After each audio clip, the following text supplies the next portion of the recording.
তাহলে আমরা কি আরো কিছুক্ষণ ওয়েট করবো নাকি শুরু করে দিব? না, আমরা শুরু করব। আচ্ছা। আচ্ছা, কয়েকটা প্রশ্ন আসছে। স্কোপ 3 ক্যালকুলেশনের জন্য একজন প্রশ্ন করেছেন যে, এমপ্লয়ি পাবলিক ট্রান্সপোর্টেশন আমাকে ক্যালকুলেশন করতে হবে কিনা? যদি হয়, তাহলে সেইটার আর্লিয়েস্ট ওয়েটা কি? আচ্ছা, খুব চমৎকার একটা কোয়েশ্চেন করেছেন যে এমপ্লয়ি ট্রান্সপোর্টেশনের জন্য এটা আপনাকে একটা সার্ভে করতে হবে প্রথমে। সার্ভেটা কিরকম? ধরেন আপনার ফ্যাক্টরিতে ৫,০০০ এমপ্লয়ি আছে। তো ৫,০০০ এমপ্লয়ি আপনি হিসাব করে দেখবেন যে ম্যাক্সিমামই কিন্তু ফ্যাক্টরির খুব কাছাকাছি থাকে। ওয়ার্কাররা দূর থেকে আসে, ট্রাভেল করে এরকম অল্পই হবে। দেখা গেছে ৫,০০০ এর ভিতরে দেখবেন ৩,০০০ তারা হচ্ছে পায়ে হেঁটে ফ্যাক্টরিতে আসে। তো ওই পায়ে হেঁটে যারা আসে বা সাইকেল ইউজ যারা করে তাদের জন্য তো এমিশনের কোনো ব্যাপার-স্যাপার নাই। তো তারা বাদ যাবে। তো বাকি যে ২,০০০ থাকবে ২,০০০ এর ভিতর মানে জাস্ট একটা এরকম দেখবেন যে এভারেজ কত কিলোমিটার ট্রাভেল করে।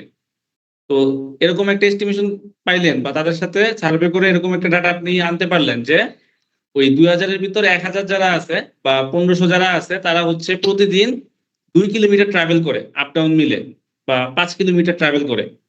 তাহলে ৫ কিলোমিটার যদি ট্রাভেল করে ১,৫০০ মানুষ তাহলে আপনার ফ্যাক্টরি খোলা আছে কত ৩০০ দিন কথার কথা। তাহলে আপনি একটা ডিসট্যান্স অ্যাক্টিভিটি পাবেন যে এই ১৫০০ মানুষ প্রতিদিন ৫ কিলোমিটার করে ৩০০ দিনে কতটুকু ডিসট্যান্স কভার করে। তো আপনি ধরে নিলেন সেটা হচ্ছে পাবলিক ট্রান্সপোর্ট বা বাস আপনি ধরে নিলেন সেটা। তো সেই ভ্যালুটা যখন আপনি ওই টুলে বসাবেন UNFCCC যে টুলটা আছে আমাদের, টুলে আপনি যখন বসাবেন তখন ডিসট্যান্স অ্যাক্টিভিটি গুণ দিয়ে কিন্তু ইজিলি আপনি ওখান থেকে একটা এমিশন বের করে ফেলতে পারবেন। তারপর আপনি দেখলেন যে আপনার ৫০০ লোক হচ্ছে গাড়ি ইউজ করে। যারা হচ্ছে পার্সোনাল গাড়ি আছে, গাড়ি ইউজ করে আসে।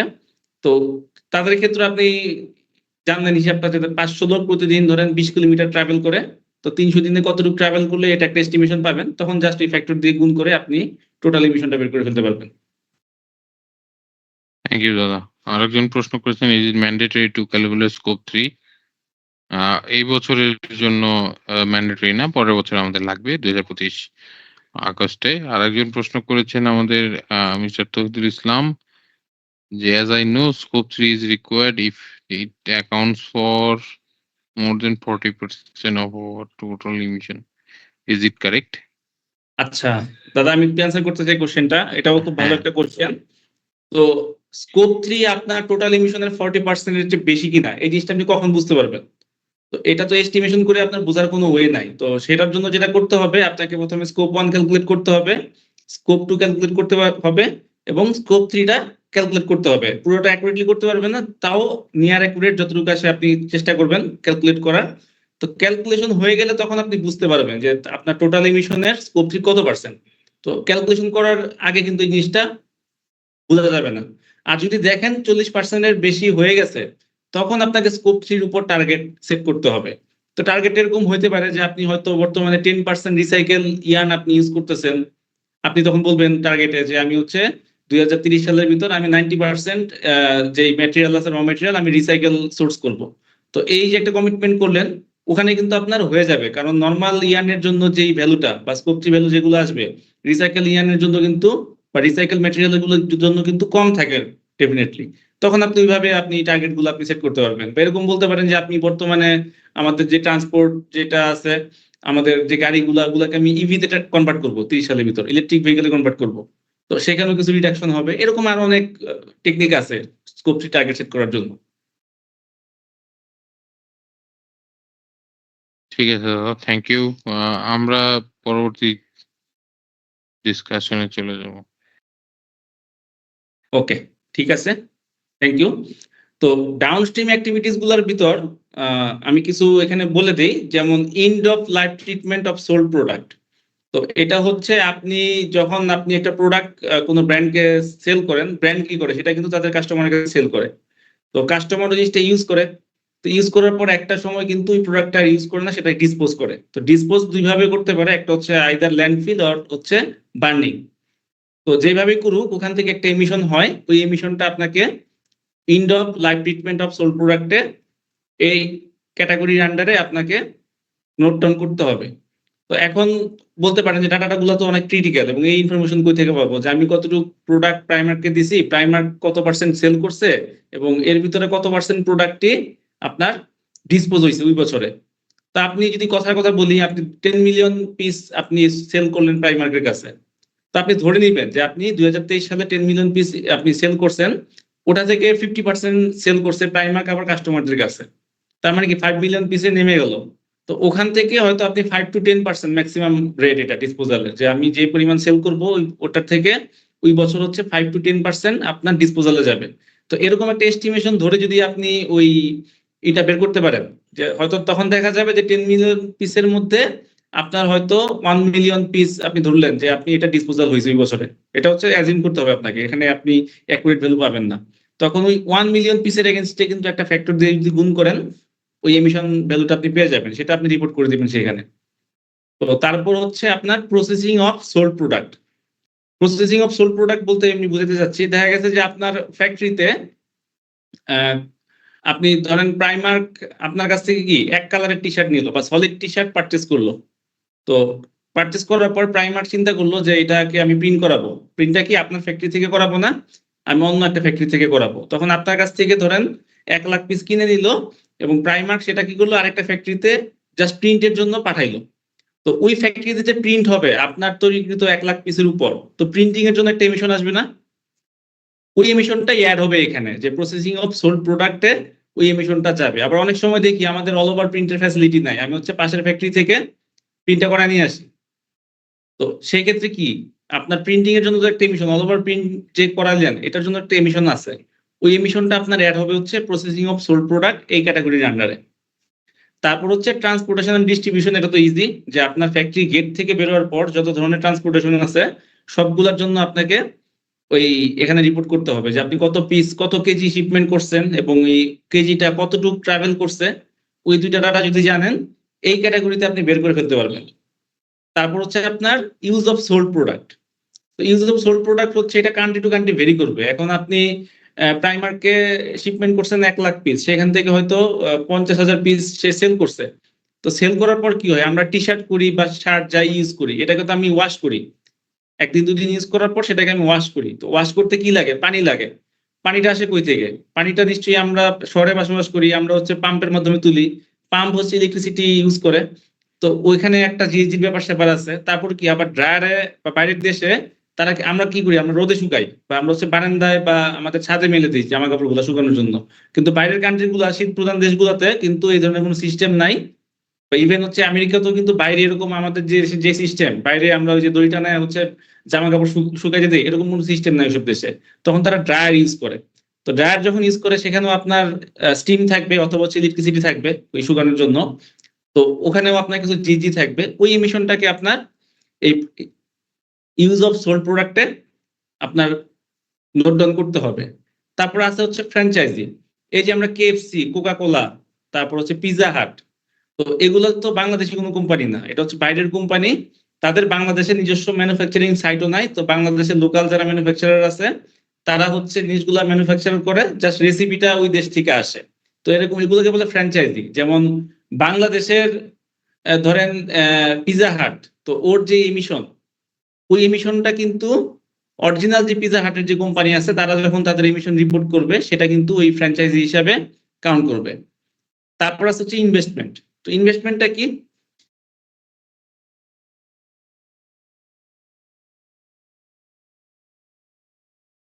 10 কোটি টাকা লোন নিয়ে আমি হচ্ছে ফ্যাক্টরিটা দিছি।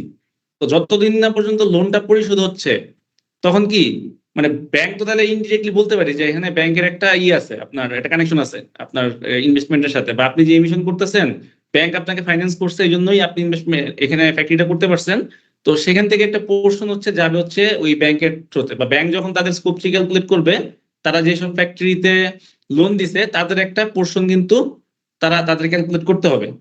এটা হচ্ছে ইনভেস্টমেন্ট সেকশনে যাবে, এটা আমাদের জন্য অ্যাপ্লিকেবল না।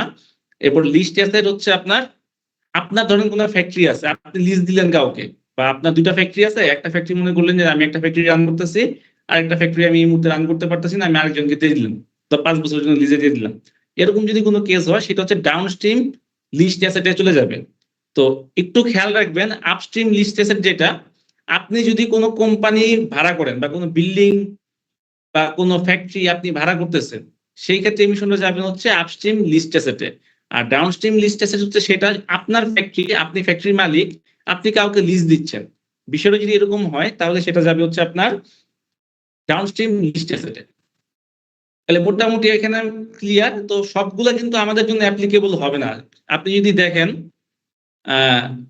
এখানে ওই ফ্র্যাঞ্চাইজি, তারপর ইনভেস্টমেন্ট, লিস্ট অ্যাসেট, এই 4টা ক্যাটাগরি কিন্তু এমনি বাদ হয়ে যাচ্ছে আমাদের জন্য। বা আমরা যখন আমাদের স্কোপ 3 ক্যালকুলেট করব, এই 2টা ক্যাটাগরি 4টা ক্যাটাগরি কিন্তু অলরেডি বাদ হয়ে যাচ্ছে।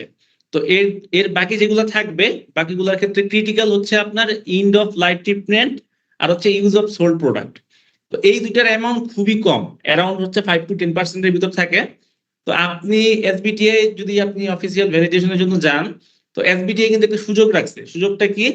আপনি 33% পর্যন্ত এক্সক্লুড করতে পারবেন যদি আপনার কাছে কোনো ভ্যালিড রিজন থাকে। মানে আপনাকে 100% স্কোপ 3 ক্যালকুলেট করতে হবে না, 67% পর্যন্ত ক্যালকুলেট করলেই হবে, এবং 33% পর্যন্ত আপনি এক্সক্লুড করতে পারবেন।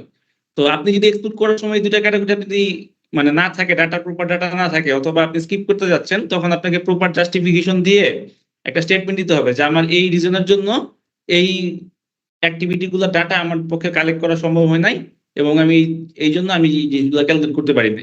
এই 33% এমিশনের জন্য আপনি একটা এক্সক্লুড করতে পারবেন, এবং প্রপার জাস্টিফিকেশনের মাধ্যমে এই একটা সুযোগ আপনাদের জন্য রাখা হয়েছে।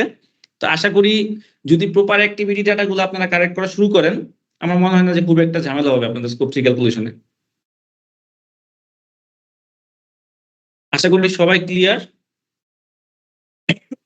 সরি। তো এখন আসি 5 প্রিন্সিপালস অফ জিএসজি প্রোটোকল। তো এটা আমি খুব সংক্ষেপে বলবো যে আমরা তো জিএসজি অ্যাকাউন্টিং করবো, একটা প্রোটোকল আমাদেরকে ফলো করতে,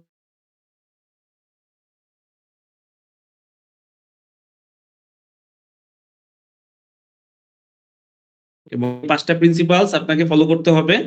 এই 5টা প্রিন্সিপালের জন্য কোনো একটা যদি আপনি ভায়োলেট করেন, সেক্ষেত্রে কিন্তু আপনার ইনভেন্টরিটা ভ্যালিড থাকবে না।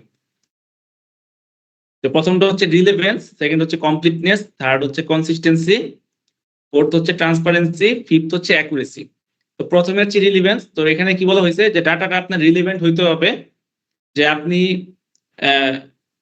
আপনার একটা গ্রুপ বা একই প্রিমিসেসে দুইটা ফ্যাক্টরি, দুইটা ফ্যাক্টরির ভিতর হচ্ছে আপনি ফ্যাক্টরি এ ফ্যাক্টরি বি দুইটা, তারা হচ্ছে ধরেন বয়লার হচ্ছে আপনার ফ্যাক্টরি বির নামে, আপনি ফ্যাক্টরি এর নামে এমিশন ক্যালকুলেশন করবেন, বা ফ্যাক্টরির এর এমিশনটা আপনি ইনভেন্টরিটা করবেন। তো তখন হচ্ছে ওই যে স্কোপ 1 স্কোপ 2 তে আমাদের একটা কনফিউশন ক্রিয়েট হয়। তো যেহেতু ফ্যাক্টরি এর নামে কোনো বয়লার জেনারেটর নাই, কিন্তু আপনি আবার তখন ওই ফ্যাক্টরি বির নামে জেনারেটর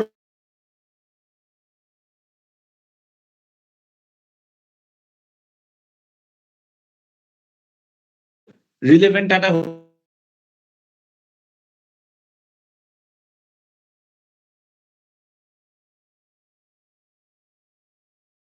আপনি বয়লার জেনারেটর ইউজ করতেছেন না, কিন্তু আপনি কি করলেন, ফুয়েলের একটা পার্সেন্ট বের করলেন যে আমার হচ্ছে এতটুকু আমি ইলেকট্রিসিটি ইউজ করতেছি, ওখান থেকে আমি ফুয়েল হিসাব করে এখানে একটা স্কোপ 1 ক্যালকুলেট করি। এটা করা যাবে না, যেহেতু পাওয়ার পারচেজ এগ্রিমেন্টের থ্রুতে কানেক্টেড দুটো ফ্যাক্টরি, অবশ্যই আপনাকে সেখানে স্কোপ 2 হিসাবে দেখাইতে হবে। কোনো স্কোপ 1 আপনি দেখাইলে সেই ইনভেন্টরি আপনার ইনভ্যালিড হয়ে যাবে। এটা এই কাজটা করা যাবে না।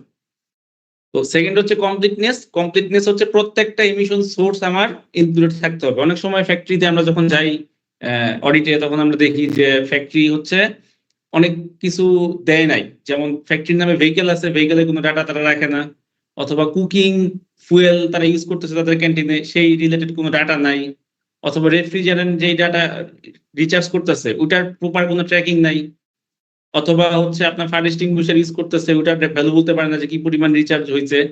করার সময় দেখলেন যে আমি খুব অল্প পরিমাণ হচ্ছে আমি এটা ইউজ করা হচ্ছে, বা কুকিং ফুয়েল দেখলেন যে খুবই অল্প পরিমাণ আপনার ইউজ করতেছেন আপনি আপনার ফ্যাসিলিটিতে, কিন্তু আপনি ইনক্লুড করেন না এটা। এখানে বলা আছে যে প্রত্যেকটা সোর্সই আপনার ইনক্লুডেড থাকতে হবে, কোনো কিছু আপনি ইন্টেনশনালি এক্সক্লুড করতে পারবেন না। তাইলে দেখা গেছে যে আপনি সবই অ্যাড করছেন, কিন্তু কোনো কারণে কুকিং ফুয়েলটা মিস করে গেছেন, অথবা যে আপনার একটা ভালো অ্যামাউন্টের CO2 রিচার্জ হয় প্রতি বছর ফায়ার এক্সটিংগুইশারে, ওই জিনিসটা আপনি কোনো কারণে ভুলে গেছেন এখানে দিতে। তো সেই ক্ষেত্রে কিন্তু কমপ্লিটনেস হারাবে আপনার ইনভেন্টরিটা, তখন হচ্ছে ইনভ্যালিড হয়ে যাবে। কোনো যদি অডিটর ভ্যালিডেশনে যায়, ইনভেন্টরি ভ্যালিডেশনে যায়, তখন কিন্তু ওই ভ্যালিড করতে পারবেন না, বা এটাকে ইনভ্যালিড করে দেবে তখন। তো থার্ড হচ্ছে কনসিস্টেন্সি। কনসিস্টেন্সিটা হচ্ছে আপনার যেই ফ্যাক্টরি ইউজ করেন না কেন, সেটাকে আপনার কনসিস্টেন্ট হইতে হবে ইয়ার টু ইয়ার। আপনি যে কোনো ফ্যাক্টর ধরে বা যে কোনো টুল ধরে করতে পারেন। আপনি হিগ ধরে করলেন, ইটস ফাইন। UNFTCC টুল ধরে করলেন, করতে পারেন, বা আপনি ম্যানুয়ালি করলেন, ফ্যাক্টর গুলো ডাউনলোড করে আপনি ম্যানুয়ালি ক্যালকুলেশন করলেন, সেটাও আপনি করতে পারবেন, কোনো সমস্যা নাই। কিন্তু এটা ইয়ার টু ইয়ার কনসিস্টেন্ট হইতে হবে। আপনি 2023-এর জন্য ক্যালকুলেশন করলেন হিগের টুল ধরে বা হিগের যে ফ্যাক্টর গুলো আছে এগুলো দিয়ে আপনি ক্যালকুলেশন করলেন, কিন্তু 2024-এ আবার ইউজ করলেন UNFTCC টুলের যেই ভ্যালুগুলো ওগুলো ধরে, তাহলে কিন্তু সেটা হবে না। আপনি আপডেট করতে পারেন, বা হিগের যদি ফ্যাক্টর গুলো আপডেট হয় আপনি আপডেট ফ্যাক্টর ধরে কাজ করতে পারেন, কিন্তু সোর্স চেঞ্জ করা যাবে না। সোর্স আপনার একই থাকতে হবে। কথার কথা আপনি ডেফরার ফ্যাক্টর ধরে করতেছেন কাজগুলা, আপনাকে ইয়ার টু ইয়ার ওই ডেফরার ফ্যাক্টর ধরেই করতে হবে। যদি কোনো রিভিশন আসে রিভাইসড ফ্যাক্টর ধরে আপনি কাজ করবেন, কিন্তু ফ্যাক্টর চেঞ্জ করতে পারবেন। এরকম না যে আপনি 2023-এ ডেফরার ফ্যাক্টর ধরে করলেন, 2024-এ আইপিসিসির ফ্যাক্টর গুলো ধরে করলেন, এই কাজ করা যাবে না। আপনাকে ইয়ার টু ইয়ার জিনিসটা কনসিস্টেন্ট হতে হবে। এটা কি বলতে তারা কনসিস্টেন্সি। তার হচ্ছে ট্রান্সপারেন্সি। ট্রান্সপারেন্সি বলতে অনেক সময় আমরা দেখি যে এক এক ব্র্যান্ডের জন্য এক এক ডাটা, আপনি প্রাইমার্কের জন্য রাখতেছেন একরকম ডাটা, H&M এর জন্য রাখতেছেন একরকম ডাটা, বেস্ট সেলারের জন্য রাখতেছেন একরকম ডাটা, অথবা কোনো এনার্জি অডিট যখন হচ্ছে তখন দিতেছেন আরেক রকম ডাটা। এই ধরনের ডাটা কাজ করা যাবে না। সব ব্র্যান্ডের জন্য একটাই ডাটা থাকবে, ঠিক আছে, যেটা হচ্ছে পাবলিকলি অ্যাভেলেবল থাকবে এবং যেটা ধরে আপনি কাজ করবেন। তো ইন্টেনশনালি কোনো ডাটা হাইড করা যাবে না, কোনো ম্যানিপুলেট করা যাবে না। অনেক সময় মনে হইলো যে আপনি 10 lakh cubic metre gas use করছেন আপনার বয়লারে, অনেক সময় মনে হলো যে এখান থেকে তুমি এমিশন বেশি, আমি একটু কমায় দিই, একটু ম্যানিপুলেট করে কি করলেন, ডাটাটাকে কমাই দিলেন, 7 লাখ করে দিলেন 10 লাখের জায়গায়। এই ধরনের কোনো কাজ যদি করেন এবং সেটা যদি ধরা পড়ে, তাহলে কিন্তু আপনার ইনভেন্টরিটা ইনভ্যালিড হয়ে যাবে। 5 হচ্ছে অ্যাকুরেসি। অ্যাকুরেসিটা হচ্ছে আপনি যখন ক্যালকুলেট করবেন আপনার এমিশন ডাটাটা, তখন হচ্ছে অ্যাকুরেট হইতে হবে, আপনার ফ্যাক্টর গুলা প্রপার হইতে হবে। আপনি বের করবেন ন্যাচারাল গ্যাসের জিএইচজি এমিশন, আপনাকে ন্যাচারাল গ্যাসের জিএইচজি ফ্যাক্টর দিয়ে গুণ করতে হবে। আপনি যদি ডিজেলের ফ্যাক্টর দিয়ে গুণ দেন তাহলে কিন্তু জিনিসটা অ্যাকুরেসি হবে না। আরেক ধরনের ভুল হইতে পারে, অনেক সময় আমরা এক্সেল ফাইল দিয়ে কাজ করি, এক্সেল ফাইলে কিছু স্পেসিফিক ফর্মুলা থাকে, বা আপনি যদি কোনো টুল ইন্টারনেট থেকে ডাউনলোড করেন সেখানে দেখবেন কিছু ফর্মুলা আছে। তো অনেক সময় হয় কি, আমাদের কাজ করতে করতে অনেক সময় কিন্তু আমার কিবোর্ডে চাপ লেগে কিন্তু ফর্মুলা গুলা ডিলিট হয়ে যায় বা ফর্মুলা গুলা মডিফাইড হয়ে যায়, তখন কিন্তু আপনি অ্যাকুরেট ভ্যালু পাবেন না। তো এখানে এটাই বলা হয়েছে যে এই কাজটা করবেন অবশ্যই আপনাকে অ্যাকুরেটলি করতে হবে, এবং কোনো ধরনের ভুল, ফ্যাক্টর রিলেটেড ভুল এখানে থাকা যাবে না, বা হিউম্যান রিলেটেড কোনো এরর এখানে থাকা যাবে না। তাইলে জিনিসটা অ্যাকুরেসি যে প্রিন্সিপালটা ওটা আপনি অ্যাপ্লিকেবল হবে আপনার ইনভেন্টরির উপরে। তো এখন কথা হচ্ছে যে 5টা হচ্ছে আপনাদের প্রিন্সিপালের কথা বলা হইলো, কোনো প্রিন্সিপাল নিয়ে আপনাদের কোনো কোশ্চেন আছে কিনা? এখানে যে 5টা প্রিন্সিপালের কথা আমি বললাম, relevance, completeness, consistency, transparency, accuracy, কারণ এই 5টা আপনার লাগবে। আপনি যতদিন ইনভেন্টরি ক্যালকুলেট করবেন এই 5টা প্রিন্সিপাল আপনাকে মাথায় রেখে করতে হবে। তো কারো কি কোনো কোশ্চেন আছে এই 5টা প্রিন্সিপাল রিলেটেড, বা সবাই বুঝতে পারছেন, বা কোনো কনফিউশন? যে আমি একটা হ্যান্ড রেজ দেখতে পাচ্ছি।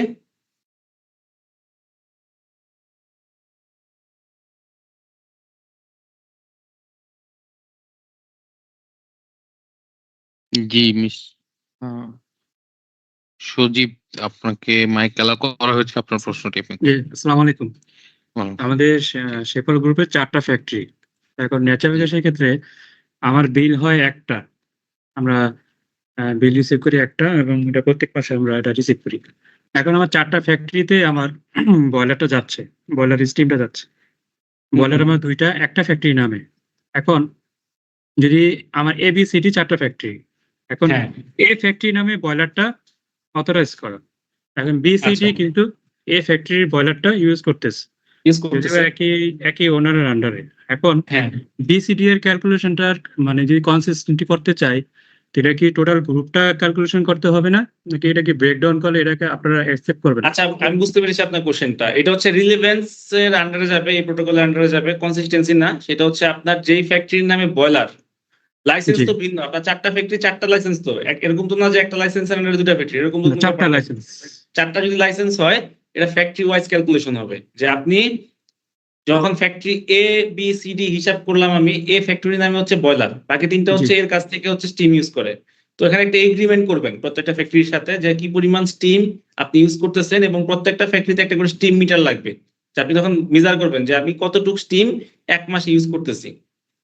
তো আপনি যখন ফ্যাক্টরি এর এমিশন ক্যালকুলেশন করবেন, তখন কিন্তু সরাসরি বয়লারের ফুয়েল দিয়ে বের করবেন এমিশনটা, তখন এটা স্কোপ 1 হিসেবে আপনার লিপিবদ্ধ হবে। আপনি যখনই ফ্যাক্টরি বি সি ডি এগুলার নামে আপনি হিসাব করতে যাবেন, তখন কি স্টিম তো আপনি ফুয়েল ইউজ করেন নাই ওখানে, জাস্ট আপনি পারচেজ করে নিয়েছেন ফ্যাক্টরির কাছ থেকে, যেহেতু লাইসেন্স আলাদা একটা এগ্রিমেন্ট থাকবে। তো কতটুকু স্টিম পারচেজ করছেন তখন এটার উপর ক্যালকুলেশন হবে এবং এটা যাবে স্কোপ 2 তে এনার্জি রিলেটেড, কারণ বি সি ডি তারা স্টিম ইউজ করতেছে, এমিশনটা তো তাদের ফ্যাসিলিটিতে হচ্ছে না, হইতে পারে এটা এক প্রিমিসেসে, কিন্তু তাদের যে লাইসেন্স যে আলাদা বললেন, তাদের যেই এরিয়াটুকু আছে ওই এরিয়াটুকুর মধ্যে তো এই এমিশনটা হচ্ছে না, এমিশনটা হচ্ছে কি ফ্যাক্টরি এতে এমিশন হচ্ছে। তো ফ্যাক্টরি এ থেকে আপনি কিনে নিয়ে যাচ্ছেন স্টিম, এবং ওই যেই যতটুকু স্টিম ইউজ করবেন ততটুকু হচ্ছে আপনাকে মেজার করতে হবে, মেজার করার পর সেটা অনুযায়ী আপনি স্কোপ 2 তে তখন রিপোর্ট করতে হবে। আর ডেফিনেটলি আপনার 4টা স্টিম মিটার লাগবে, কোন ফ্যাক্টরি কতটুকু স্টিম ইউজ করতেছে সেটা ট্র্যাক রাখার জন্য 4টা স্টিম মিটার আপনাকে ইনস্টল করতে হবে। তাহলে স্কোপ 1 এ আসবে এ ফ্যাক্টরি নামে, আর বিসিডি হ্যাঁ, হবে বাকিগুলো স্কোপ স্কোপ 2, বাকিগুলো কারণ স্কোপ বিসিডি হলো পারচেজ করতে সিস্টেমটা। 2 পারচেজ করতেছে এই জন্য। হ্যাঁ, okay, thank you very much, thank you. আচ্ছা, আহমেদ আলী এসকিউ থেকে আপনার মাইক অ্যালাউ করা হচ্ছে, আপনার প্রশ্নটি করুন। জি, শুনতে পাচ্ছেন? জি, শুনতেছি, বলুন। আচ্ছা ভাই, আমার এখানে আসলে এই ব্যাপারটা নিয়ে কোশ্চেন নেই, জাস্ট এটার আগে একটু পয়েন্ট একটা শেষ হয়েছে, সেটা আমি তখনই নোট করছিলাম। সেটা হচ্ছে পার্সেন্টেজ অফ স্কোপ 3 ক্যালকুলেশনের যে এক্সাম্পশনটা আছে, আসলে এটা মাস্ট কত পার্সেন্ট অ্যাট লিস্ট করতে হবে, এরকম কি কোনো ইয়া ছিল? একটা 67% আপনাকে অবশ্যই ডাটা থাকতে হবে, আর 33% যেটা আপনার ডাটা নাই তখন আপনি এক্সক্লুড করতে পারবেন, যে আপনি তখন একটা জাস্টিফিকেশন দিতে হবে যে আমি এই কারণে, আমি এই ডাটাগুলো আমার কাছে না থাকার কারণে আমি হচ্ছে এই জিনিসটা ক্যালকুলেট করতে পারতেছি না। আপনাকে 67% অবশ্যই ক্যালকুলেট করতে হবে। 67% বলতে কি Okay, আপনার thank you. স্কোপ 3 এর 67%। কারণ আপনি এখানে ধরেন আমি যদি বলি যেমন ইউজ অফ সোল্ড প্রোডাক্ট বা disposal ইন্ড of life cycle treatment, তো এই ব্যাপারটা আপনার টোটাল একটা কটনের টি শার্টের কথা যদি চিন্তা করি, এটা হচ্ছে 5 to 10% হয়। তো এটা বিভিন্ন জার্নালে এই ইনফরমেশনটা আছে, তখন আপনি ওইটা রেফারেন্স হিসেবে একটা লিঙ্ক দিলেন, লিঙ্ক দিয়ে বললেন যেটা আমি জানি যে আমার এই প্রোডাক্টের লাইফ সাইকেল শেষ ট্রিটমেন্টে মাত্র 5% এমিশন হয়, তো আমি এটাকে এক্সক্লুড করতে যাচ্ছি। তো এইভাবে জাস্টিফিকেশন দিয়ে আপনি তখন এই জিনিসগুলো লিখতে পারবেন এবং এটা অ্যাকসেপ্ট করবে তারা। আচ্ছা, এটা কোথায় পাবো যে আমার টোটাল কত পার্সেন্ট হলো আর কত পার্সেন্ট হলো না? এটা কিভাবে জাস্টিফাই করার জন্য যে সোর্সটা, এটা কিভাবে পাওয়া যাবে তাহলে? জাস্টিফাই করার জন্য সোর্সটা আপনাকে স্টাডি করতে হবে, এটা বিভিন্ন লিংক আছে অ্যাভেলেবল, আপনার life cycle treatment, LC analysis, এগুলা এইসব ডকুমেন্টস দেখে আপনি পাবেন যে টোটাল একটা কটন তার লাইফের কোন স্টেজে কতটুকু এমিশন করে। এবং এটা সম্ভবত একটা লিংক আছে, আমরা হচ্ছে শেয়ার করে দেব, আমি ট্রাই করব। এটা যদি আফরিন আপু থেকে থাকে, আপু যদি একটু লিংকটা যদি একটু চ্যাট বক্সে দিয়ে দিতেন তাহলে মনে হয় বেটার হতো আমাদের জন্য, আমাদের অ্যাপারেল ইন্ডাস্ট্রির জন্য কোন পোর্শন থেকে কতটুকু আসে। ওকে, নেক্সট। ওকে ভাই, থ্যাংক ইউ। জি, লাইলা স্টাইল। জাস্ট আমাদের যে 5 প্রিন্সিপাল যে প্রোটোকলটা আমরা মেনটেন করব, আপনারা তো আমাদের একটা টুলস পাঠিয়ে দিয়েছেন, এটা আমরা ফিল আপ করে আমরা আমাদের ওয়েবসাইটে শেয়ার করব। তাহলে সেক্ষেত্রে আমরা ভুল করলাম না সঠিক করলাম, এটা ভেরিফাই কে করবে এই ক্ষেত্রে?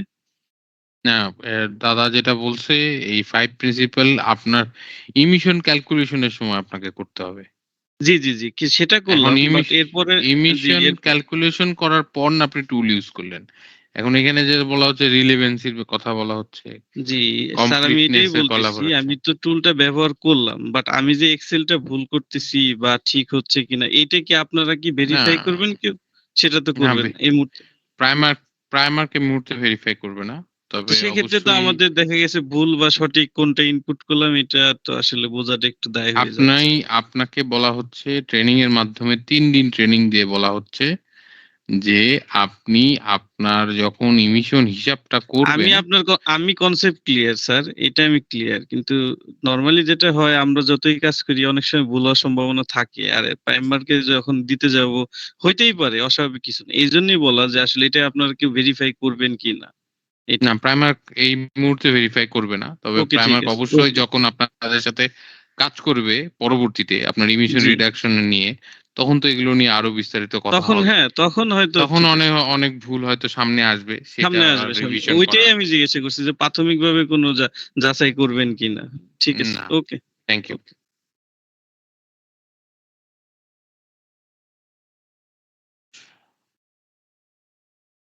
আর যদি কোশ্চেন না থাকে আমরা হচ্ছে সামনে আগাতে পারি। শাহিন, না আমাদের আরেকজন আছেন ফারিস থেকে, শাহিনুল ইসলাম।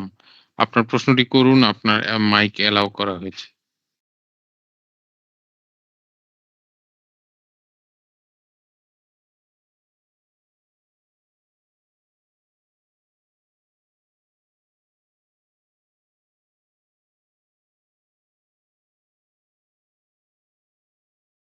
Okay, আমার মনে হয় আমরা সামনে নেক্সট স্টেজে আগাইতে পারি। ওকে,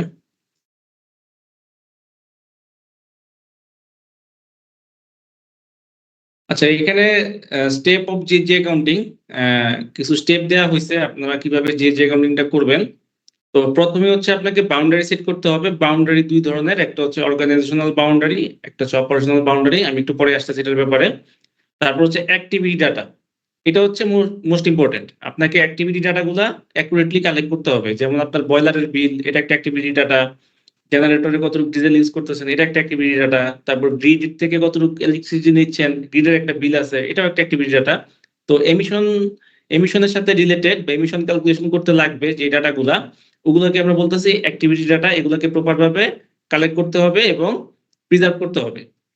তারপর হচ্ছে আপনাকে আইডেন্টিফাই এমিশন ফ্যাক্টর। এখন হচ্ছে আপনাকে এমিশন ফ্যাক্টর গুলা বের করতে হবে।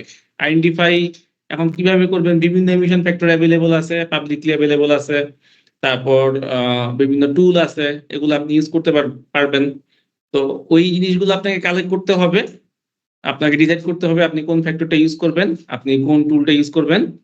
তো আপনি অ্যাক্টিভিটি ডাটা জানেন, আপনি টুল অথবা ফ্যাক্টর গুলো ডাউনলোড করে ফেলছেন, তখন জাস্ট ওই দুইটার কম্বিনেশনে আপনার এমিশনটা ক্যালকুলেট করতে হবে। তো এখানে বলা হয়েছে who within the organisation should measure the carbon footprint, যে অর্গানাইজেশনে কে এই কাজটা করবে। তো এটা হচ্ছে দুই ধরনের মেথড আছে, একটা হচ্ছে সেন্ট্রালাইজড মেথড আর একটা হচ্ছে ডিসেন্ট্রালাইজড মেথড। তো সেন্ট্রালাইজড মেথড হচ্ছে আপনার একটা কর্পোরেট, আপনি যখন গ্রুপ লেভেলে এমিশনটা ডিসক্লোজ করবেন, ধরেন ডিবিএল গ্রুপের আন্ডারে তো অনেক ফ্যাক্টরি আছে। তো ডিবিএল গ্রুপ কি করলো, ইচ্ছা করলো যে তার গ্রুপের এমিশনটা সে ডিটারমিন করবে বা সে পাবলিশ করবে। তো তখন সেখানে কি হয়, তো গ্রুপের আন্ডারে অনেকগুলো ফ্যাক্টরি আছে আমরা জানি। তো এখানে যেমন এই এক্সাম্পলে দেয়া আছে হচ্ছে ফ্যাক্টরি 1, ফ্যাক্টরি 2, ফ্যাক্টরি 3। তো তিনটা ফ্যাক্টরি কি করবে, অ্যাক্টিভিটি ডাটাগুলো কালেক্ট করবে। তো কালেক্ট করে হচ্ছে সেন্ড করবে হচ্ছে কর্পোরেট গ্রুপকে। তো কর্পোরেট গ্রুপে বা হেড অফিসে একজন থাকবে রেসপন্সিবল, যিনি হচ্ছে ক্যালকুলেশনটা করবে ওখানে বসে, যে ডাটাগুলো সে কালেক্ট করলো এবং এমিশনটা গ্রুপ, যে হেড অফিসে যিনি বসেন উনি হচ্ছে এই ক্যালকুলেশনটা করলো এবং রিপোর্টিংটা হচ্ছে গ্রুপ লেভেলে। তো সেটাকে হচ্ছে আমরা বলতেছি সেন্ট্রালাইজড মেথড। আর ডিসেন্ট্রালাইজড মেথড কোনটা, যে কর্পোরেট গ্রুপের আন্ডারে ধরেন তিনটা ফ্যাক্টরি আছে, তিনটা ফ্যাক্টরি ইন্ডিভিজুয়াল এমিশন আপনার জানা দরকার। কেন জানা দরকার, যেমন এখানে ফ্যাসিলিটি 1, ফ্যাসিলিটি 2 অথবা ফ্যাসিলিটি 3। তো তিনটা ফ্যাসিলিটি আছে। এখন আপনি চিন্তা করলেন, বা প্রাইমার্কের সাথে ধরেন বিজনেস আছে ফ্যাসিলিটি 1 এর, ফ্যাসিলিটি 2 এবং ফ্যাসিলিটি 3 এর সাথে প্রাইমার্কের কোনো বিজনেস নাই। তো প্রাইমার্ক কি করবে, বা প্রাইমার্ক এখন যেটা চাইবে যে ফ্যাসিলিটি 1 তাদের টার্গেট দিক। তো তখন সেই ক্ষেত্রে কি করতে হবে, তাকে নিজের অ্যাকাউন্টিংটা করতে হবে। তো সেক্ষেত্রে কিন্তু গ্রুপ লেভেল অ্যাকাউন্টিং দিয়ে খুব একটা লাভ হবে না, অ্যাকুরেটলি জিনিসটা আপনি পাবেন না, যে কতটুকু টার্গেট এটার উপর সেট করলে ওটা রিফ্লেকশনটা ফ্যাসিলিটি 1 এর উপর খুব কম দেখা যাবে। তো তখন কি করতে হবে, ইন্ডিভিজুয়াল ফ্যাক্টরি গুলো তখন এমিশন অ্যাক্টিভিটি কালেক্ট করতে হবে, যে অ্যাক্টিভিটিটা কালেক্ট করবে, এমিশনটাকেও তারাই ক্যালকুলেট করবে এবং জাস্ট রিপোর্টটাকে তারা সেন্ড করবে কর্পোরেট গ্রুপকে। সেক্ষেত্রে কি হবে, আপনার কাছে তখন তিনটা ডাটাই অ্যাভেলেবল থাকবে, যে আপনার ফ্যাসিলিটি 1 এর ডাটাও অ্যাভেলেবল, কি পরিমাণে এমিশন করতেছে, ফ্যাসিলিটি 2 কি পরিমাণে এমিশন করতেছে সেটাও আপনি জানেন, ফ্যাসিলিটি 3 কি পরিমাণে এমিশন করতেছে সেটাও আপনি জানেন। যখন আপনার যে ব্র্যান্ড যেই ফ্যাক্টরি থেকে যে ডাটা চায়, তখন আপনি তাকে ওইভাবে আপনি কাস্টমাইজ করে দিতে পারবেন। কিন্তু আপনি যদি শুধু গ্রুপ লেভেলে জিনিসটা পাবলিশ করেন, তাহলে কিন্তু ওই কাস্টমাইজ ভাবে দেওয়ার কোনো সুযোগ থাকে না। তো এটাই ইম্পর্টেন্ট, যদি আপনারা গ্রুপ লেভেলে ডিসক্লোজার চিন্তা ভাবনা করেন, তো সেই ক্ষেত্রে হচ্ছে কর্পোরেট গ্রুপের বা সেন্ট্রালাইজড মেথডটা আপনারা ফলো করতে পারেন, অথবা যদি এরকম ইন্ডিভিজুয়াল ফ্যাক্টরি থাকে ফ্যাক্টরি ওয়াইজ আপনারা করতে পারেন। দুইটাই কারেক্ট, ঠিক আছে, আপনারা দুইভাবে করতে পারবেন এবং এখানে রাইট রং এর কোনো ব্যাপার স্যাপার নাই, যে দুইভাবে আপনি করতে পারবেন এবং এটা অ্যাকসেপ্টেড। এখন বাউন্ডারি সেটিং এর ক্ষেত্রে যদি অর্গানাইজেশনাল বাউন্ডারির কথা চিন্তা করি, সেক্ষেত্রে হচ্ছে আপনার 3 ধরনের অর্গানাইজেশনাল বাউন্ডারি আছে। একটা হচ্ছে ইকুইটি শেয়ার, আরেকটা হচ্ছে অপারেশনাল কন্ট্রোল, আরেকটা হচ্ছে ফিনান্সিয়াল কন্ট্রোল। আর অপারেশনাল বাউন্ডারি যেটা, এটা হচ্ছে স্কোপ 1, স্কোপ 2, স্কোপ 3, এটা অলরেডি আমরা জেনে আসছি একটু আগে। তো অর্গানাইজেশনাল বাউন্ডারিটা কি আসলে? তো ধরেন একটা গ্রুপ ধরেন আপনি একটা গ্রুপের আন্ডারে আছেন, তো গ্রুপের আন্ডারে ফ্যাক্টরি হচ্ছে 3টা। এখন ওই গ্রুপ কি করলো, আরেকটা ফ্যাক্টরি সে কিনলো, কিন্তু 100% কিনলো না, একটা শেয়ার কিনলো। আর একটা ফ্যাক্টরি ধরেন 100% শেয়ারের ভিতর সে হয়তো 50% শেয়ার কিনলো। তো এই অর্গানাইজেশনাল বাউন্ডারিটা কখন বেশি ইম্পর্টেন্ট? যখন এরকম কোনো গ্রুপ লেভেলে আপনি রিপোর্টিং করতে যাবেন, তখন এই জিনিসটা আপনার কাজে লাগবে। তো তখন আপনি 3টা ফ্যাক্টরি মালিক 100%, কিন্তু একটা ফ্যাক্টরির ক্ষেত্রে আবার 50% মালিক। তো সেই ক্ষেত্রে এমিশন ক্যালকুলেশনটা কিভাবে হবে? একটা কোশ্চেন এসে যায় না?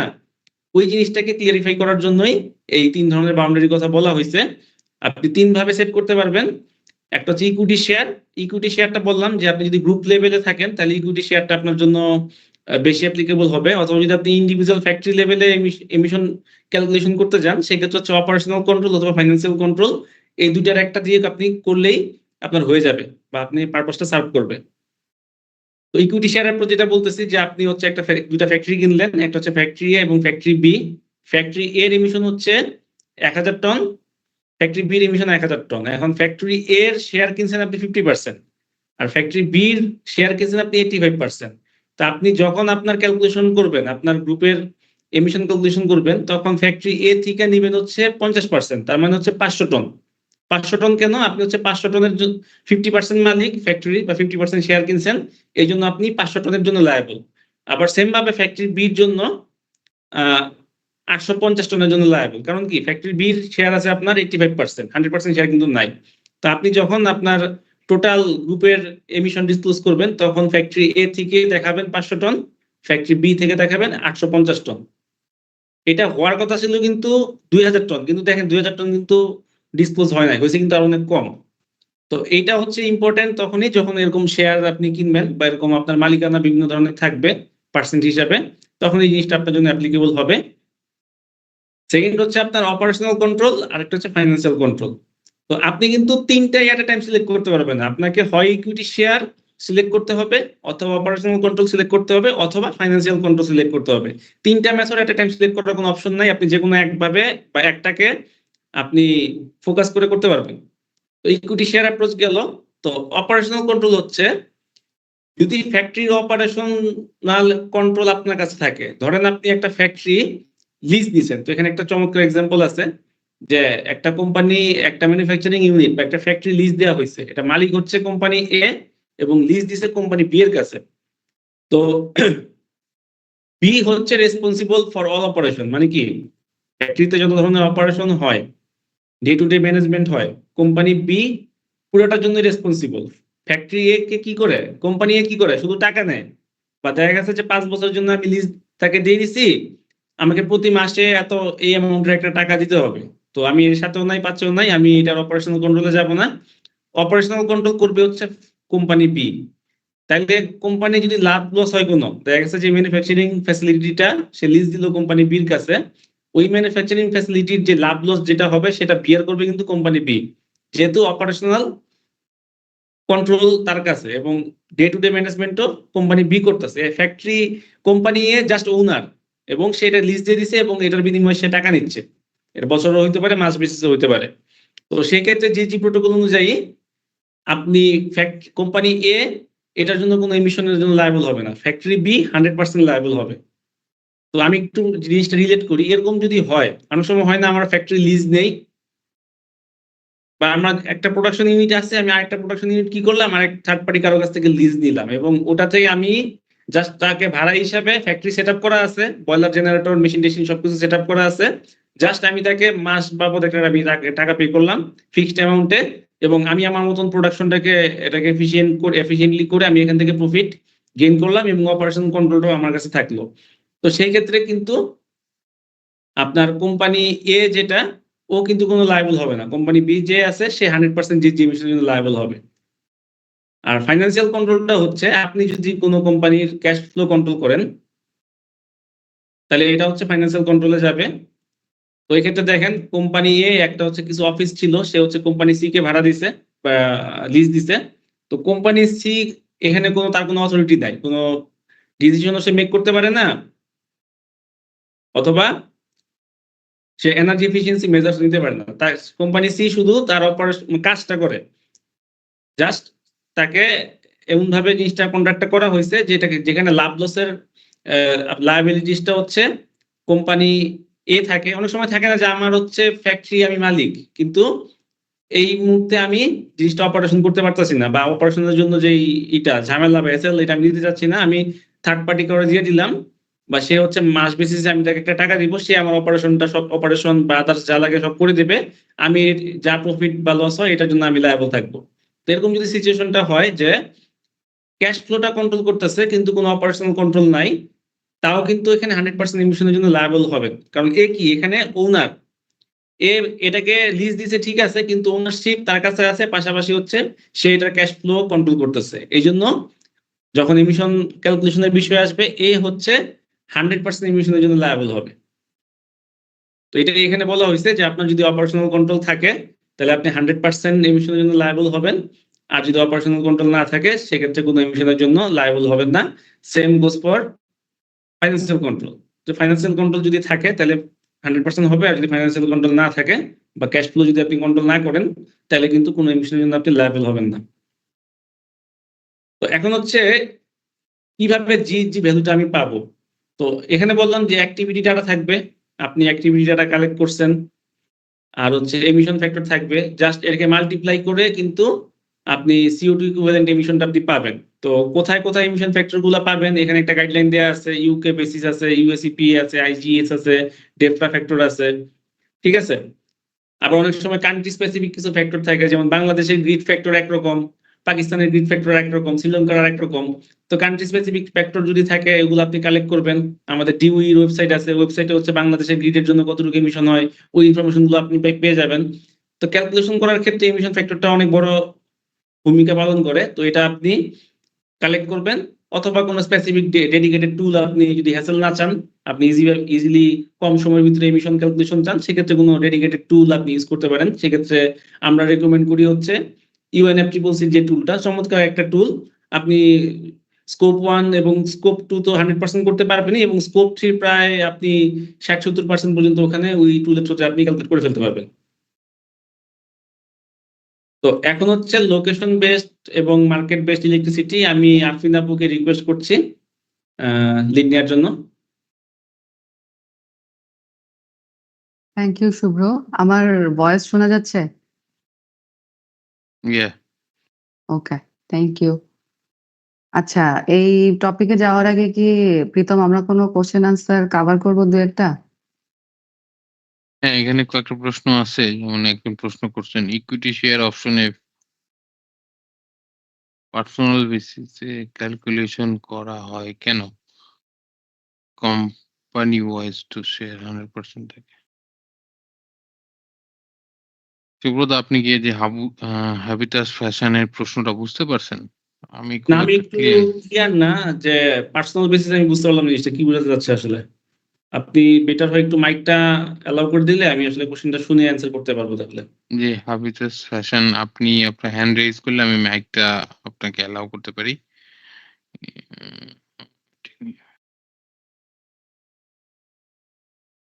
জি, হ্যাবিটাস ফ্যাশন, জি বলুন, আপনার মাইক অ্যালাউ করা হয়েছে। ভাইয়া ওই যে ইকুইটি শেয়ারের অপশনে যেটা বললেন যে একজন ব্যক্তি যদি 85% ইকুইটি থাকে একটা কোম্পানিতে, তাহলে সে সেই ওয়াইজ ইমিশনটা ক্যালকুলেট করবে, কিন্তু ওভারঅল শেয়ার তো আসলে 100%ই থাকে। তাহলে আসলে একটু যদি ক্লিয়ার করতেন আর কি, বিষয়টা একটু কনফিউশন। আচ্ছা, বুঝতে পেরেছি। ধরেন আপনারা দুইজন, একজনের শেয়ার হচ্ছে 85%, আরেকজনের শেয়ার হচ্ছে 15%। একটা ফ্যাক্টরি আপনারা দুজন মিলে কিনছেন, আপনার শেয়ার হচ্ছে 85%, আরেকজনের শেয়ার হচ্ছে 15%। তো এখন হচ্ছে ফ্যাক্টরিটার এমিশন ক্যালকুলেশন হবে। তো এমিশন সে দেখা গেল যে 1000 টন এমিশন করলো, এখন আপনি আপনার ব্যক্তি পর্যায়ে যদি আপনি ইমিশনটা দেখেন বা আপনি যখন আপনি আপনার ক্যালকুলেশনটা করবেন তখন কতটুকু নিবেন? আপনি কি 100% নিবেন? কারণ আপনি মালিক হচ্ছে 85% সে 1000 টন ইমিশন করছে, আপনি 850 টনের জন্য লায়াবিলিটিস নিবেন। তো আপনার পার্টনার যিনি আছেন সেও 15% এর মালিক। তো তার পার্সেন্ট তো কম। সে মাত্র 15% এখানে ইনভেস্ট করছে বা তার মালিকানা এখানে কম, মাত্র 15%। তাহলে সে মাত্র ওখানে 150 টনের জন্য সে লায়াবল হবে। এইভাবে হচ্ছে 1000 টনটা ডিস্ট্রিবিউট হবে আরকি। আর আমরা তো ব্যক্তি পর্যায়ে আসলে ওইরকম ভাবে ফ্যাক্টরি কিনা হয় না, কোন গ্রুপের আন্ডারে কিনা হয় ফ্যাক্টরি গুলা। ওকে ওকে, ঠিক আছে, থ্যাংক ইউ। ওকে, আর একটা প্রশ্ন আসছে, if you mistakenly omit any emission source, what will happen? আপনি যদি কোনো emission source mistakes এটা বাদ দিয়ে দেন, তাহলে কি হবে? এই টার্গেট যখন আপনি নিচ্ছেন তাহলে আপনার emission কম আপনি রিপোর্ট করবেন। পরবর্তী যখন আপনার কাজ করার মানে এগুলো যখন ভ্যালিডেশন হবে তখন এই বিষয়গুলো সামনে চলে আসবে। তখন আপনাকে আবার রিওয়ার্ক করতে হবে। আর আপনি যদি সত্যিকার অর্থে এই SBTi ভ্যালিডেশন প্রসেসে যান তাহলে সেক্ষেত্রে সেটা অটোমেটিক্যালি ডিটেক্ট হয়ে যাবে।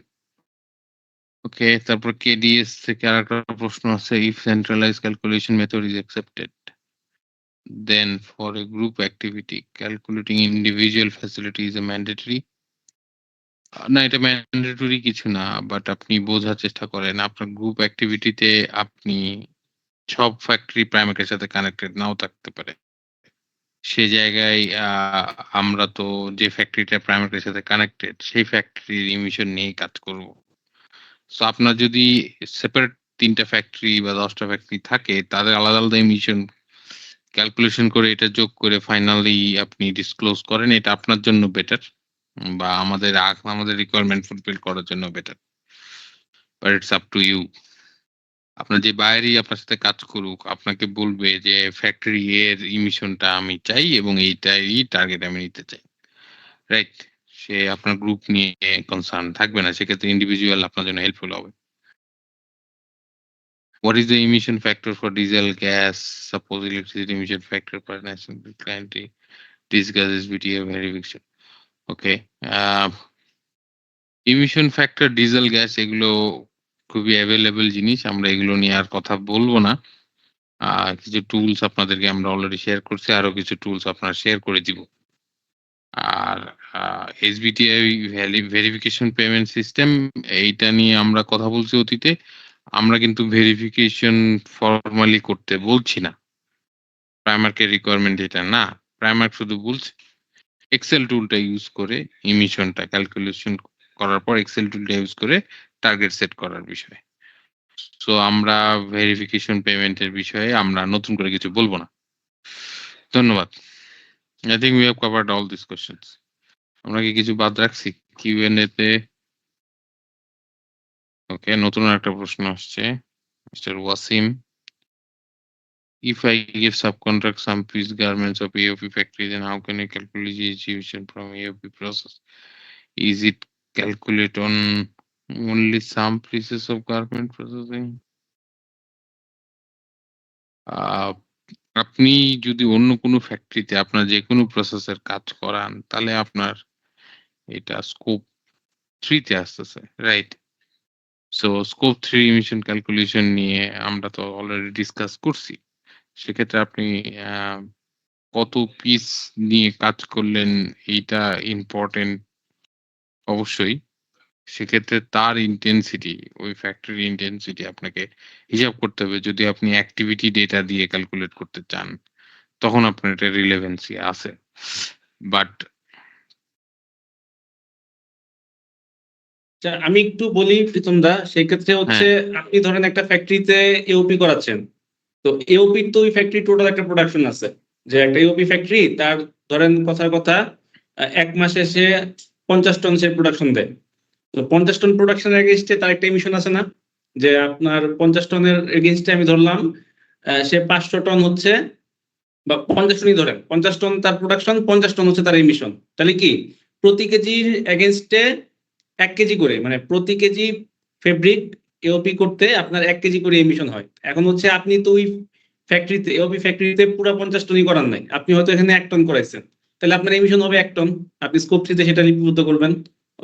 এই প্রসেসিং অফ সোল্ড প্রোডাক্ট সেখানে হচ্ছে আপনি 1 টন এখানে দিয়ে দিবেন। আর যেহেতু আমরা ফ্যাক্টরিতে কাজ করাই, তো ফ্যাক্টরির ডাটাগুলো আমাদের কাছে অ্যাভেলেবল থাকবে, কারণ আপনি একটা ফ্যাক্টরির সাথে সাবকন্ট্রাক্ট করাচ্ছেন, ওই ফ্যাক্টরিও তো নিশ্চয়ই তাদের কেপিআই আছে, জিজি কেপিআই আছে। ওই জিনিসটা জানলেই আপনি ইজিলি তখন ক্যালকুলেট করতে পারবেন আপনি কি পরিমাণ কাজ ওই ফ্যাক্টরিতে করাইছেন। এটা খুব বেশি কঠিন কিছু না, আপনি বের করতে পারবেন। আম, জি দাদা, ধন্যবাদ।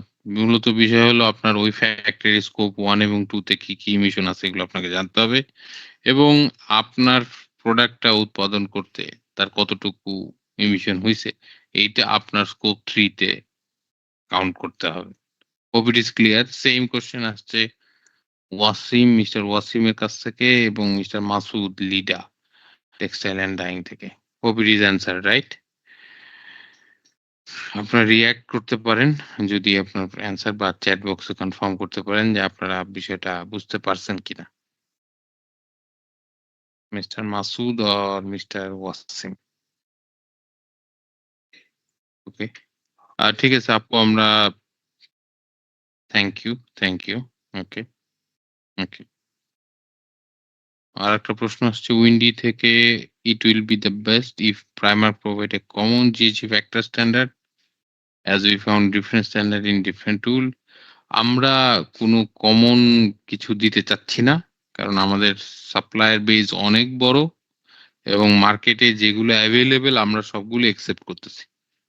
এই জন্য আমরা এরকম কোনো কমন মেকানিজমে যেতে চাচ্ছি না। তবে হ্যাঁ, আপনাকে কিন্তু জানতে হবে আপনি কোন ফ্যাক্টর গুলো ইউজ করতেছেন, এবং যখন আপনি ইমিশনটা ট্র্যাক করবেন প্রত্যেক বছরে, তখন আপনাকে ওই একই ফ্যাক্টর গুলোই ইউজ করতে হবে, যেটা নিয়ে সুব্রতা অলরেডি আলোচনা করেছে।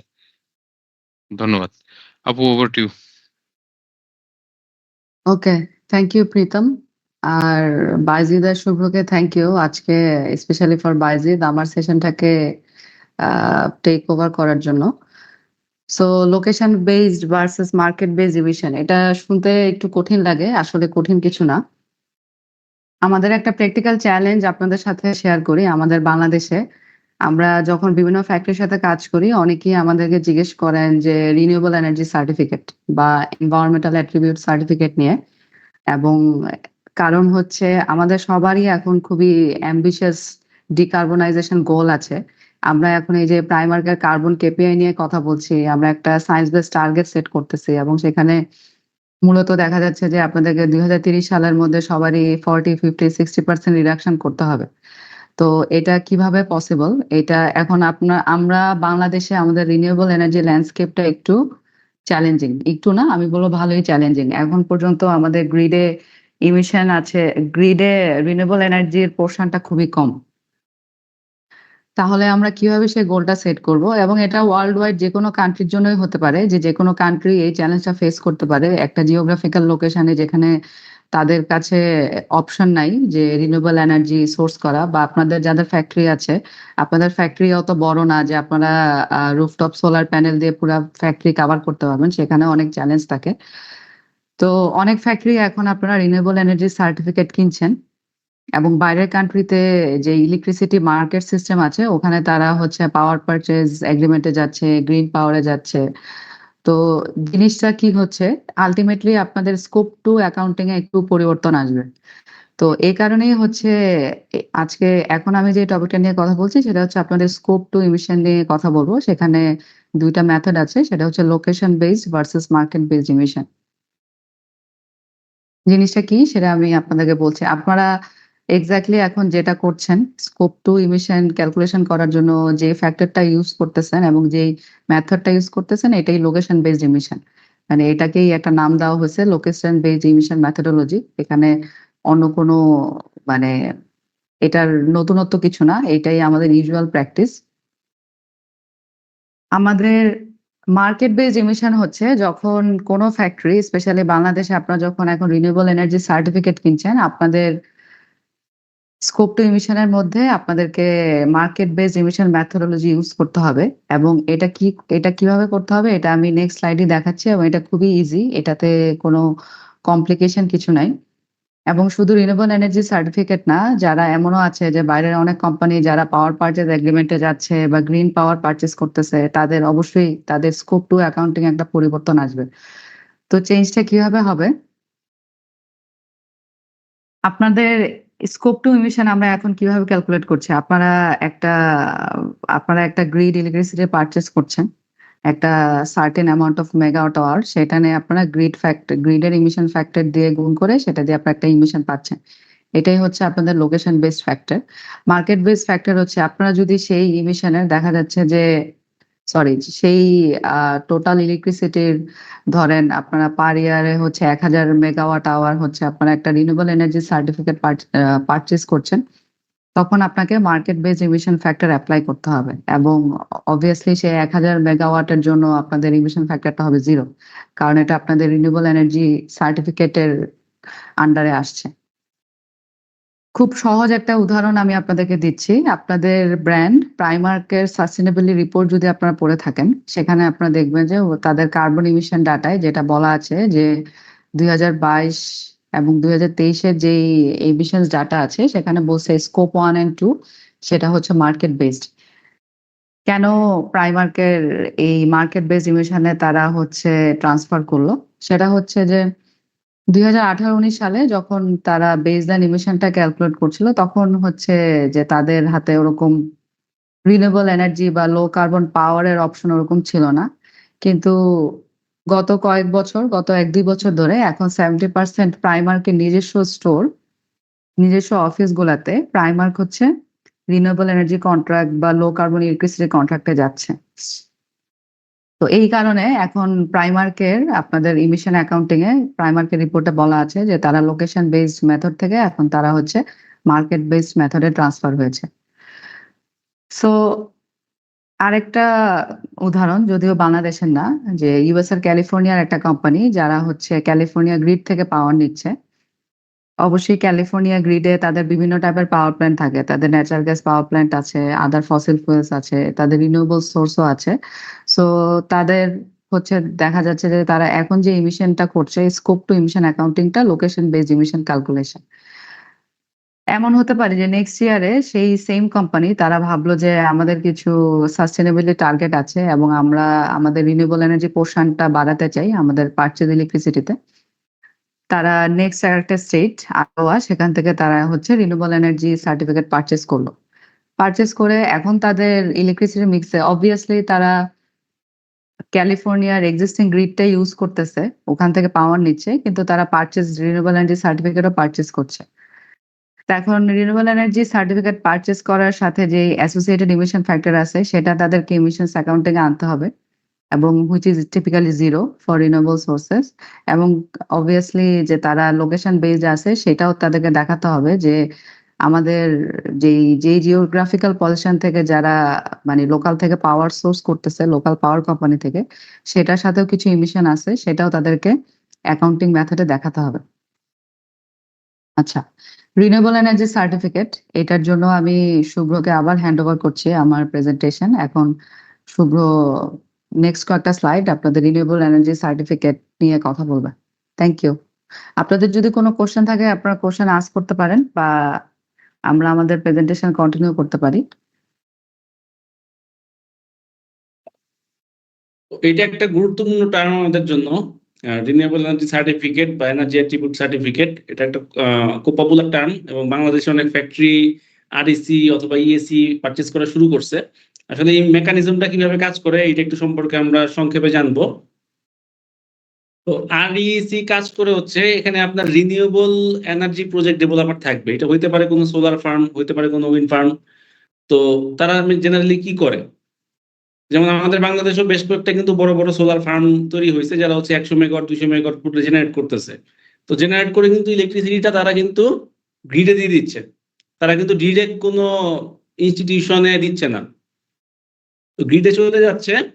তো ধরেন 1000 মেগাওয়াট আওয়ার বিদ্যুৎ একটা ফার্ম প্রডিউস করলো এবং সেটা হচ্ছে গ্রিডে দিয়ে দিল। এটার জন্য সে 1000 আরইসি ইস্যু করতে পারবে, মানে 1 আরইসি ইকুইভ্যালেন্ট হচ্ছে 1 মেগাওয়াট আওয়ার। তো 1000 আরইসি ইস্যু সে কিভাবে করবে, এটা সে নিজে চাইলেই করতে পারবে না, একটা থার্ড পার্টি এঙ্গেজমেন্ট লাগবে। তো থার্ড পার্টিটাকে আমরা বলতেছি রেজিস্ট্রি। তো থার্ড পার্টিটা মেইনলি জিনিসটা তদারকি করে এবং সে ভ্যালিডেটর পাঠায় সে দেখে যে আসলেই সে যে ক্লেম করছে যে 1000 মেগাওয়াট সে প্রডিউস করে গ্রিডে দিয়ে দিচ্ছে, এই তার দাবিটা সত্য কিনা। তো অনেক অ্যাসেসমেন্টের থ্রুতে যখন সে দেখে যে আসলেই হচ্ছে 1000 আরইসি গ্রিডে দেওয়া হয়ে গেছে, তখন সে 1000 আরইসি ইস্যু করতে পারে। যখন সে দেখলো 1000 মেগাওয়াট আওয়ার সে গ্রিডে দিয়ে দিছে, রেজিস্ট্রির থ্রুতে 1000 আরইসি ইউজ হয়, মানে ইস্যু হয়, এবং ওই ইস্যুকৃত সার্টিফিকেট গুলো কিন্তু আপনারা কিনেন বা আমরা ম্যানুফ্যাকচারার যারা আছি এটা পারচেজ করে থাকি। এটা মেইনলি আমাদের যে স্কোপ 2 এমিশন, যেটা ইলেকট্রিসিটি রিলেটেড স্কোপ 2 এমিশন, যেটা ওটা মিটিগেট করতে আপনাকে হেল্প করবে। যেমন আপনি ধরেন 1000 মেগাওয়াট আওয়ার বিদ্যুৎ ইউজ করছেন এক মাসে, কথার কথা। এখন আপনি কি করলেন, 1000 আরইসি পারচেজ করলেন কোন রেজিস্ট্রির থ্রুতে, তখন ওই পরিমাণ বিদ্যুতের ইউজের জন্য আপনার কোনো এমিশন ফ্যাক্টর কাউন্ট হবে না, বা এটাকে জিরো বলতে পারি আমরা, যে এটা আপনি রিনিউয়েবল ইলেকট্রিসিটি ইউজ করতেছেন। তো টোটালটাই একটা ভার্চুয়াল প্রসেস, এখানে কোনো ফিজিক্যাল ইলেকট্রিসিটির যে কনজাম্পশনের ব্যাপার স্যাপার ওটার মানে কোনো ব্যাপার নাই। এটা হচ্ছে 1 মেগাওয়াট আওয়ার গ্রিডে দেওয়ার এগেনস্টে 1 আরইসি সে ইস্যু করতে পারবে। তো এটাই হচ্ছে সিস্টেমটা। সার্টিফিকেট ক্লেম কেনার মাধ্যমে আপনি জাস্ট একটা অ্যাট্রিবিউট পাচ্ছেন, মানে তার যেই রিনিউয়েবল অ্যাট্রিবিউটটা ছিল জেনারেশনের থ্রুতে সেটা সে আপনার কাছে সেল করতেছে, মানে রিনিউয়েবল এনার্জির ওনারশিপটা সে হয়তো ফিজিক্যাল ইলেকট্রিসিটি গ্রিডকে দিয়ে দিচ্ছে, কিন্তু রিনিউয়েবল যে অ্যাট্রিবিউটটা বা রিনিউয়েবল যে কনসেপ্টটা ওটা আপনার কাছে সেল করতেছে, বা রিনিউয়েবল যে ওনারশিপটা ওটা তার কাছে রাখতেছেন, সেটা কি করতেছে আরইসির থ্রুতে আপনার কাছে সেল করে দিচ্ছে। তো আপনি যখন একটা আরইসি কিনতেছেন কোনো ফার্মের কাছ থেকে বা যারা সেল করে বা রেজিস্ট্রির কাছ থেকে আপনি কিনতেছেন, তখন আপনি ওই ক্লেমটা করতে পারতেছেন যে আমি যদিও আমি গ্রিড থেকে নর্মাল ইলেকট্রিসিটি কিনে ইউজ করতেছি, কিন্তু আমি আরইসি পারচেজ করার থ্রুতে ওই এই এনার্জির জন্য আমার কোনো এমিশন হবে না। বা আপনি যখন ক্যালকুলেশন করবেন তখন এটাকে জিরো ধরে আপনি ক্যালকুলেশন করবেন। অথবা ধরেন আপনি 10,000 মেগাওয়াট আওয়ার ইউজ করছেন, আপনি 5,000 মেগাওয়াট আওয়ার সমপরিমাণ আরইসি কিনছেন, তো তখন ক্যালকুলেশনটা হবে শুধু 5,000 মেগাওয়াটের জন্য, যেটা আপনি আরইসি কিনেন নাই, ওই 5,000 এর জন্য আপনি ক্যালকুলেশন করবেন, 5,000 আপনি আরইসির জন্য ওটা নিউট্রাল হয়ে যাবে, ওটার জন্য কোনো এমিশন আসবে না। তো এখন হচ্ছে পিপিএ। পিপিএটা আসলে কি? পিপিএটা হচ্ছে পাওয়ার পারচেজ এগ্রিমেন্ট। তো আপনার সাথে যদি কোনো কারো একটা পাওয়ার লেনদেনের ব্যাপার স্যাপার থাকে এবং কোনো এগ্রিমেন্ট থাকে, ওটাকে আমরা বলতেছি পাওয়ার পারচেজ এগ্রিমেন্ট। তো পাওয়ার পারচেজ এগ্রিমেন্ট এটা আরইসির সাথে বান্ডেলড হইতে পারে, অথবা পাওয়ার পারচেজ এগ্রিমেন্ট এটা আনবান্ডেলড হইতে পারে। তো বান্ডেলডের ক্ষেত্রে কি হয়, সেক্ষেত্রে হচ্ছে যেখানে হচ্ছে আরইসি এবং ইলেকট্রিসিটি দুইটাই হচ্ছে আপনার একসাথে ইস্যু হয়, বা দেখা গেছে যে একটা প্রজেক্ট ডেভেলপার 1000 মেগাওয়াট আওয়ার গ্রিডে দিয়ে দিল এবং সাথে সাথে হচ্ছে 1000 আরইসি ইস্যু করলো, এবং ওই পরিমাণ অ্যামাউন্টটা আপনি ইলেকট্রিসিটিটাও গ্রিড থেকে ইউজ করতেছেন, এবং এটা অবশ্যই কন্ট্রাক্টটা হচ্ছে আপনার ওই ইসের সাথে নামে হবে, রিনিউয়েবল যে প্রজেক্ট ডেভেলপার তার সাথে হবে, এবং সাথে সাথে আরইসিটাও আপনি কন্ট্রাক্টে লেখা আছে যে আপনার যে পাওয়ারটা ইউজ করতেছেন আরইসিটা এটার সাথে অ্যাসোসিয়েটেড। কিন্তু এই ধরনের সিস্টেম আপনি জিজ্ঞেস করতে পারবেন যে এটা হচ্ছে তাহলে আমি কিভাবে ট্র্যাক রাখবো যে কি পরিমাণ ইলেকট্রিসিটি ওই প্রজেক্ট ডেভেলপার জেনারেট করলো এবং গ্রিডের থ্রুতে এটা কিভাবে আমার কাছে আসবে। তো এরকম একটা লাইভ ট্র্যাকিং সিস্টেম থাকে বিভিন্ন দেশের গ্রিডে, এটা বাংলাদেশের গ্রিডে নাই। তো এই জিনিসটা হচ্ছে বাংলাদেশে মেইনলি হচ্ছে যেগুলো সেল হয় আনবান্ডেলড আরইসি সেল হয়, বান্ডেলড আরইসি বাংলাদেশে সেল হয় না, এবং এটার জন্য কোনো মেকানিজম এখন পর্যন্ত গ্রিডে নাই। তো এটাই হচ্ছে আপনার বান্ডেলড আরইসি। যদি পাওয়ার পারচেজ এগ্রিমেন্টের সাথে পাওয়ার এবং আরইসি একসাথে কিনেন সেটাকে আমরা বলতেছি বান্ডেলড আরইসি। আর আনবান্ডেলড আরইসির ক্ষেত্রে কি হয়, আপনার রিনিউয়েবল এনার্জি প্রজেক্ট ডেভেলপার সে দিয়ে দিবে গ্রিডে ইলেকট্রিসিটিটা দিয়ে দিবে এবং সেপারেটলি আরইসি ইস্যু করবে। তো এখানে দেখেন যে ফ্যাক্টরি এ এবং ফ্যাক্টরি বি দুইটা ফ্যাক্টরি আছে। ফ্যাক্টরি এ কি করতেছে, শুধুমাত্র পারচেজ পাওয়ার, সে পাওয়ারটা নিচ্ছে গ্রিড থেকে, বা গ্রিড থেকে ফ্যাক্টরি এ ফ্যাক্টরি বি দুইটাই নিচ্ছে, কিন্তু গ্রিডের ট্র্যাকিং সিস্টেম আছে, ট্র্যাকিং সিস্টেমের থ্রুতে সে জাস্ট পাওয়ারটা পারচেজ করতেছে, যে রিনিউয়েবল এনার্জি প্রজেক্ট ডেভেলপার যে ইলেকট্রিসিটিটা জেনারেট করতেছে ওই ইলেকট্রিসিটিটা সে কিনতেছে, সে কোনো আরইসি কিনতেছে না। তো এই ধরনের সিস্টেমও কিন্তু নাই যে আমি পাওয়ার নিব, বা ভার্চুয়াল পিপিএ, যেটা ভার্চুয়াল পাওয়ার পারচেজ এগ্রিমেন্ট, যেটা যে আমি হচ্ছে একটা প্রজেক্ট ডেভেলপারের কাছ থেকে শুধুমাত্র পাওয়ারটাই কিনবো গ্রিড থ্রুতে, এটা বাইরের দেশে আছে, বাংলাদেশে নাই। তো এখানে যদি এরকম কোনো সিস্টেম থাকতো সেক্ষেত্রে হচ্ছে শুধু পাওয়ারটা কিনলো, তো আপনি জিজ্ঞেস করতে পারেন যে আমি তো গ্রিড থেকেই নিতে পারি পাওয়ার, তো সেক্ষেত্রে আমার ওই রিনিউয়েবল এনার্জি প্রজেক্ট ডেভেলপারের কাছ থেকে পাওয়ার কেনার দরকার কি? তো এটার অ্যান্সার হচ্ছে অনেক সময় তারা কম প্রাইসে জেনারেট করে, একটা ফসিল ফুয়েল ইউজ করে আপনার পাওয়ার জেনারেশনের যে কস্ট, আপনি রিনিউয়েবল সোর্সের থ্রুতে আপনি জিনিসটা জেনারেট করতেছেন, কস্ট অনেক কম থাকবে। তো সেই ক্ষেত্রে যদি নর্মাল গ্রিড ইলেকট্রিসিটির দাম ৳৮ হয়, তো এরকম যদি কোনো সিস্টেম থাকে বড় একটা রিনিউয়েবল এনার্জি প্রজেক্ট ডেভেলপার থেকে আপনি বিদ্যুৎ কিনতেছেন গ্রিডের থ্রুতে, তখন আপনার প্রাইস হয়তো সেখানে ৳৮ বা ৳৭ এরকম থাকবে বা কিছু কম থাকবে নরমাল প্রাইসের থেকে। তো এইজন্য অনেকে শুধুমাত্র পাওয়ারটাই কিনে, আরএসি না কিনে। তাহলে যেই আরএসিটা ইস্যু হইলো, মানে ১০০০ মেগাওয়াট আওয়ার গ্রিডে দেয়া মানে কি ১০০০ আরএসি আমি ইস্যু করতে পারবো। তাহলে সেই আরএসিটা আমি কি করব? ওই আরএসিটা তখন অন্যান্য ইউজার যারা আছে তাদের কাছ থেকে আপনি সেল করতে পারবেন। যেমন এখানে ফ্যাক্টরি বি আছে, ফ্যাক্টরি বি কি করতেছে? সে কিন্তু পাওয়ার নিচ্ছে গ্রিড থেকে। মানে নন রিনিউয়েবল এবং রিনিউয়েবল পাওয়ার একটা মিক্স। মানে রেগুলার যে পাওয়ারটা গ্রিড দেয়, ওই পাওয়ারটাই দিচ্ছে। কিন্তু সে কি করতেছে, যে ১০০০ আরএসি ইস্যু হইছে, সে এটা সেপারেটলি কিনে নিচ্ছে। যে আমি পাওয়ার নিচ্ছি গ্রিড থেকে, কিন্তু সাথে, সাথে আমি আরএসিটাও ওই প্রজেক্ট থেকে আমি কিনে নিচ্ছি। তো এই কাজটাই বাংলাদেশে বেশি হয়। যেমন এখানে ফ্যাক্টরি বি কথা বলা হয়েছে, ফ্যাক্টরি বি সে শুধু আরএসি কিনছে, সে কোনো ফিজিক্যাল পাওয়ার কিনে নাই। তো এই যেই প্র্যাকটিসটা, এটাই কিন্তু বাংলাদেশে বেশি, যে আমি গ্রিড থেকে পাওয়ার নিচ্ছি, কিন্তু আরএসি সেপারেটলি আমি পারচেজ করতেছি। আর আরএসি শুধুমাত্র আপনার যদি গ্রিডের কানেকশন থাকে, তাহলে সেক্ষেত্রে কিন্তু আপনি শুধুমাত্র আরএসিটা ইউজ করতে পারবেন, বা এটা আপনার ফ্যাক্টরির জন্য অ্যাপ্লিকেবল হবে। যদি কারো ক্যাপটিভ জেনারেশন থাকে, অনেক ফ্যাক্টরি আছে যাদের হচ্ছে গ্রিডের কানেকশন নাই, তারা শুধু ক্যাপটিভ জেনারেটর দিয়ে হচ্ছে ফ্যাসিলিটি রান করে। ওইসব ক্ষেত্রে কিন্তু আরএসি পারচেজ করে আপনার কোনো লাভ হবে না, কারণ আরএসি দিয়ে স্কোপ 1 এমিশন রিডাকশন করতে পারবেন না। আপনার যদি স্কোপ 2 এমিশন থাকে এনার্জি রিলেটেড, এবং সেটা ইলেকট্রিসিটি রিলেটেড হতে হবে, এবং এটা আপনার গ্রিড থেকে আসতে হবে, এরকম যদি কোনো এমিশন থাকে, সেটা হচ্ছে আপনি আরএসি পারচেজ করার মাধ্যমে সেটাকে মিটিগেট করতে পারবেন। আরএসি নিয়ে কোনো কোশ্চেন? একজনের একটা প্রশ্ন আছে, difference between REC and EAC. একই জিনিস, দুইটা একই জিনিস। আরইসি ইএসি একই জিনিস, এটা হচ্ছে রিজিয়ন ভেদে নাম ভিন্ন। ঠিক আছে, renewable energy How to- certificate. Next প্রশ্ন হলো how to show REC in SBTI. Okay, REC আপনি ক্যালকুলেট করতে পারবেন আমাদের যে ইউএন অ্যাপ ট্রিপলসি যে টুলটা আছে, আপনি যদি কোনো আরইসি পারচেজ করে থাকেন, ওটা ইনপুট দেওয়ার অপশন ওখানে আছে। বা আপনি যখন গ্রিডের ভ্যালুটা দিবেন, দেখা গেছে যে আপনি গ্রিড থেকে কিনছেন ১২,০০০ মেগাওয়াট আওয়ার, কথার কথা, আর আরইসি পারচেজ করছেন যে ধরেন ১০,০০০ জন্য, ওরকম একটা অপশন কিন্তু ওখানে দেয়া আছে। তো ওইটা দিলে অটোমেটিকলি এটা জিরো হয়ে যাবে। তো আর আরএসিটা আপনি এসবিটিআই ইউজ করতে পারবেন, রিনিউয়েবল এনার্জি সার্টিফিকেট বা এনার্জি অ্যাট্রিবিউট সার্টিফিকেট, এই দুইটা আপনি ইউজ করতে পারবেন, কিন্তু কোনো কার্বন ক্রেডিট ইউজ করতে পারবেন না। কোনো ফ্যাক্টরি যদি কার্বন ক্রেডিট কিনে, ওটা কিন্তু এসবিটিআই তারা অ্যাকসেপ্ট করে না, তারা জাস্ট আরএসিটা আপনার অ্যাকসেপ্ট করে। আচ্ছা, এটা দাদার সাথে আমি একটু যোগ করি। আপনি যখন আপনার ইমিশনটা ক্যালকুলেশন করবেন, তখন এই আরইসি যেটা আপনি কিনছেন, সেইটা আপনার যে ইমিশন আছে স্কোপ 2 তে, সেইটার থেকে এই আরইসি বা ইএসি যেটাই কিনেন, একই জিনিস, দুইটার নাম, ওটা বিয়োগ করে যেটা হয় সেইটা আপনার ইমিশন, এবং Right. সেইটার ওইটা দিয়েই আপনি এসবিটিআই তে, তাহলে আপনি অপেক্ষাকৃত কম CO2 ইমিশন আপনি ইনকর্পোরেট করলেন, যেহেতু আপনি অলরেডি আরএসি অ্যাপ্লিকেবল করে ফেলছেন, সেটার ইমিশন ফ্যাক্টর তো দিয়ে গুণ করেই তো আপনার রেজাল্ট আসছে। সো আপনি কম অ্যাপ্লাই করলেন, সো আপনারটা ইমিশনটা কম দেখালো। আচ্ছা, আর একটা প্রশ্ন আসছে আমাদের মিস্টার ওয়াসিমের কাছ থেকে। ওয়াসিম ভাই, আপনি কি একটু আপনার কি বলে হ্যান্ড রেজ করেন? আমি আপনাকে একটু মাইক অ্যালাউ করতে চাই, বিষয়টা একটু পরিষ্কারভাবে বোঝার জন্য।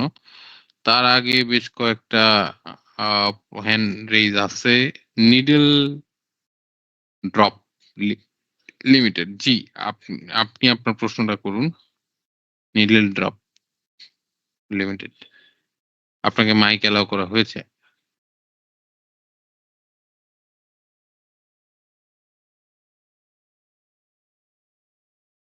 ওকে, আমরা লাইলা স্টাইলের কাছে চলে যাব।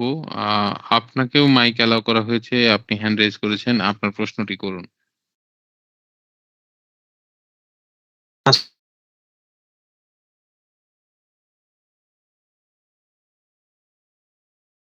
ক্ষেত্রে আমি 2023 সালে 3485 মেগাওয়াট ইউজ করছি ইলেকট্রিসিটি। আমি আরইসি কিনছি 2000, তাহলে 2000 বাদ দিয়ে বাকি যে আচ্ছা, ইলেকট্রিসিটি থাকবে হ্যাঁ, এটারই আমি ইমিশনটা হ্যাঁ, এটার জন্য আপনি মিশন ক্যালকুলেশন করবেন, রাইট? জি থ্যাংক জি you, thank you, thank you. Okay, তারপরে আমরা আসি মিস্টার রাসেল হাসান।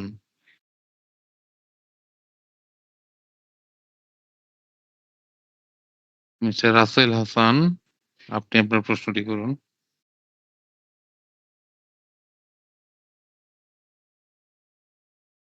মিস্টার ওয়াসিম, আপনি আপনার প্রশ্নটি করতে পারেন। জি, শুনতে পাচ্ছেন? জি, শুনতেছি, বলেন। ধরেন আমাদের একটা ফ্যাক্টরি 10 মিলিয়ন পিস আমরা গার্মেন্টস প্রোডাকশন করি এক বছরে, কিন্তু বিজনেস সিকিউরের জন্য আমি 2 বছরের র মেটেরিয়াল অ্যাডভান্স আমি কিনে রাখলাম।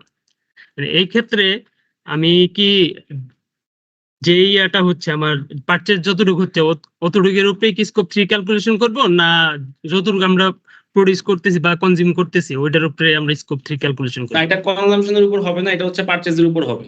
তা আপনি করে রাখছেন, হয়তো আপনি 2 বছর একটা করছেন, ঠিক আছে, তখন পরবর্তী বছর যদি কোনো কিছু পারচেজ না করেন, তখন পরবর্তী বছরে আপনার পারচেজ গুডস এন্ড সার্ভিসে 0 আসবে।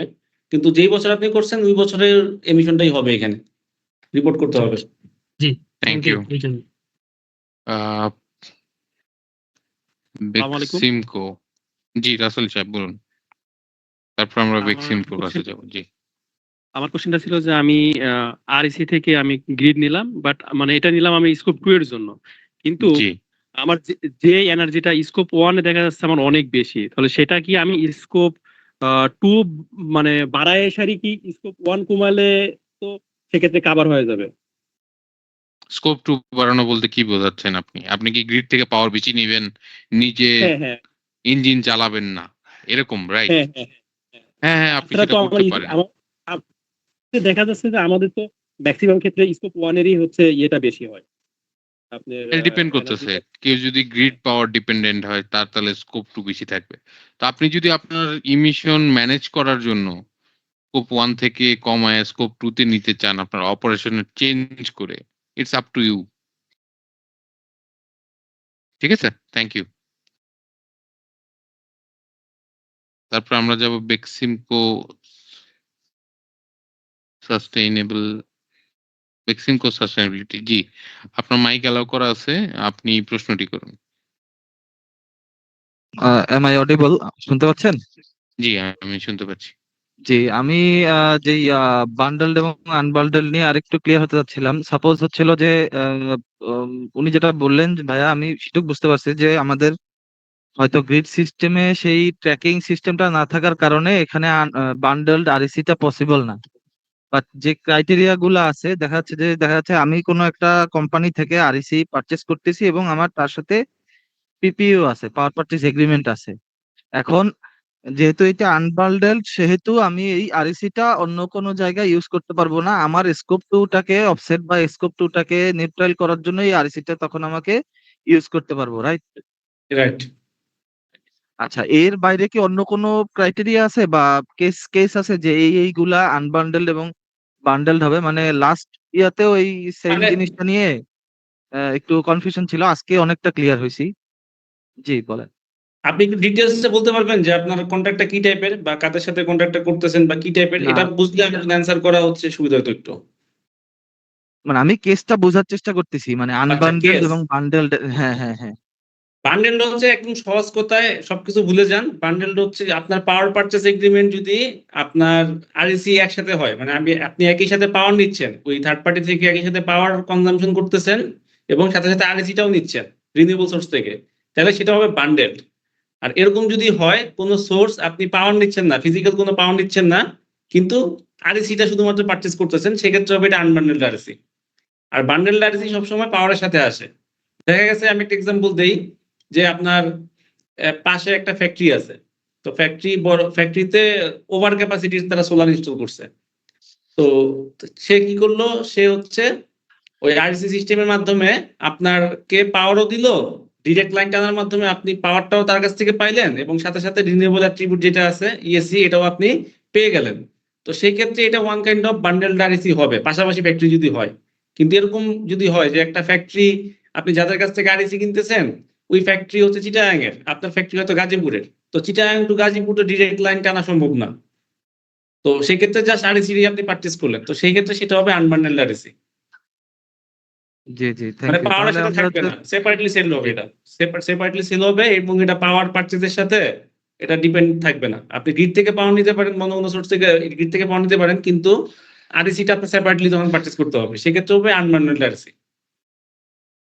জি জি। আর আমি কোশ্চেন বক্সে আরেকটা কোশ্চেন রাখছিলাম যে লোকেশন আর মার্কেট বেজের অ্যাপ্রোচের আরেকবার যদি একটু ইয়ে করা যেত সেটা। আচ্ছা, লোকেশন বেসড মার্কেট বেসড আমি একদম সহজভাবে বলে দেই। আপনি যখন আরইসি কিনবেন না, শুধুমাত্র আপনার গ্রিড ফ্যাক্টরটা ইউজ করে আপনি আপনার এমিশনটা ক্যালকুলেট করবেন, তো সেটাকে আমরা বলতেছি লোকেশন বেসড সিস্টেম। তো লোকেশন বেসড সিস্টেমে শুধুমাত্র গ্রিডের পাওয়ারটাই থাকবে। আর আপনি যখন এরকম বিভিন্ন ধরনের পাওয়ার পারচেজ এগ্রিমেন্ট থাকবে আপনার বিভিন্ন আশেপাশের কোনো কন্ট্রাক্টরের সাথে, যে বড় বড় ফার্ম আপনার ফ্যাক্টরির আশেপাশে আছে, তাদের কাছ থেকে আপনি টাকা দিয়ে বিদ্যুৎ কিনতেছেন ডিরেক্ট লাইনের মাধ্যমে, অথবা বান্ডেলড অথবা আনবান্ডেলড আরইসি পারচেজ করতেছেন, মানে এক কথায় হচ্ছে আপনার স্কোপ 2 টাকে আপনি মিটিগেট করার ট্রাই করতেছেন, সেই ক্ষেত্রে সেটাকে আমরা বলবো মার্কেট বেসড ইলেকট্রিসিটি, মানে একদম সহজভাবে। ক্যালকুলেশনে কোনো ডিফারেন্স থাকবে? দেখা যাচ্ছে যে আমি 1000 মেগাওয়াট আমি আরইবি থেকে নিছি আর আরইসি কিনছি 500, এখন এই বাকি 500 জন্য যে আমার বাকি 500 জন্য গ্রিডের ফ্যাক্টর ধরে আপনি করবেন, কারণ 500 আপনার মিটিগেট হইছে, বাকি 500 তো আর স্টিল अवेलेबल, তো এটাকে আপনার গ্রিডের ফ্যাক্টর ধরে মিটিগেট করতে বা করতে হবে, ক্যালকুলেশনটা দেখাইতে হবে। জি জি, থ্যাংক ইউ থ্যাংক ইউ।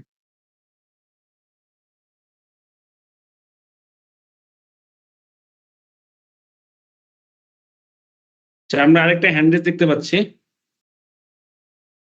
ওকে, যাদের প্রশ্ন রিজলভ হয়ে গেছে তারা একটু হাত নামায় ফেলেন। আর এইদিকে আমি দেখতে পাচ্ছি মিস্টার শাহিন উল ইসলাম পারিস, আপনার মাইক অ্যালাউ করাই আছে, আপনি চাইলে কথা বলতে পারেন।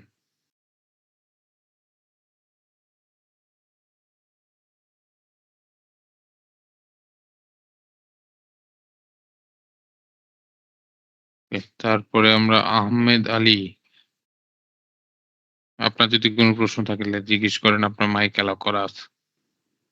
আচ্ছা, আমার কোশ্চেনটা ছিল হচ্ছে বান্ডেল আরএসি বান্ডেলের ক্ষেত্রে আমি যদি 500 মেগাওয়াট আরএসি নিলাম আর সাথে 500 পিপি এর মাধ্যমে ডিরেক্ট ইলেকট্রিসিটি নিচ্ছি, তো তখন কি আমার 500 1000 500 তে আমার ওটা তো মাইনাস হয়েছে ইয়ে থেকে ন্যাশনাল গ্রিডে, এটা আমি নিউট্রাল করলাম, ওটা ধরলাম না, পরে তাহলে বাকি 500 কি আবার আমার আলাদা করে আবার ওখান থেকে মাইনাস করতে পারবো নাকি একবারই? আচ্ছা, আমি একটু বলি, বান্ডেলড আরইসির ক্ষেত্রে আপনার পাওয়ার এবং বান্ডেল একই সাথে আছে, মানে যেই কোম্পানি থেকে আপনি কিনতেছেন, দেখা গেছে আপনার পাশাপাশি একটা সোলার ফার্ম আছে, তারা হচ্ছে যেমন সোলার ইলেকট্রিসিটি জেনারেট করতেছে, ওই ফার্ম থেকে সরাসরি আপনি লাইন টেনে নিয়ে আসলেন আপনার ফ্যাসিলিটিতে, তার মানে কি ওখানে সোলার দিয়ে ইলেকট্রিসিটি জেনারেট হচ্ছে এবং এটা সরাসরি লাইনের মাধ্যমে আপনার ফ্যাসিলিটিতে আসতেছে, এবং আরইসি যেটা ওটাও একই সাথে ইস্যু হচ্ছে। কারণ কি, সে ইস্যু করা মানে কি, আমি সে 1000 মেগাওয়াট আওয়ার ইস্যু করলো, তার মানেই হচ্ছে এবং আপনার ফ্যাক্টরিতে ট্রান্সফার করলো, এর মানে হচ্ছে সে 1000 আরইসি ইস্যু করলো। বিষয়টা যদি এরকম হয় যে আপনার সরাসরি লাইনের থ্রুতে নিয়ে আসতেছেন, অথবা গ্রিডে এরকম কোনো ট্র্যাকিং সিস্টেম আছে যার ফলে হচ্ছে ওইখান থেকে আপনি পাওয়ারটা নিচ্ছেন, মানে পাওয়ারটা আপনি ইউজ করতেছেন, এটা হয় ডিরেক্ট পাওয়ার ইউজ করতে পারেন অথবা ইনডিরেক্ট ভাবে পাওয়ারটা ইউজ করতে পারেন, একটা পিপিএ থাকা লাগবে, পাওয়ার পারচেজ এগ্রিমেন্ট থাকা লাগবে, এবং আরইসি এবং পাওয়ার পারচেজ এগ্রিমেন্টে যদি বলা থাকে যে এই পাওয়ারটা আপনি কিনতেছেন সেটা আরইসি ইনক্লুডেড সেটার সাথে, তাইলে সেটাকে আমরা বলবো বান্ডেলড আরইসি।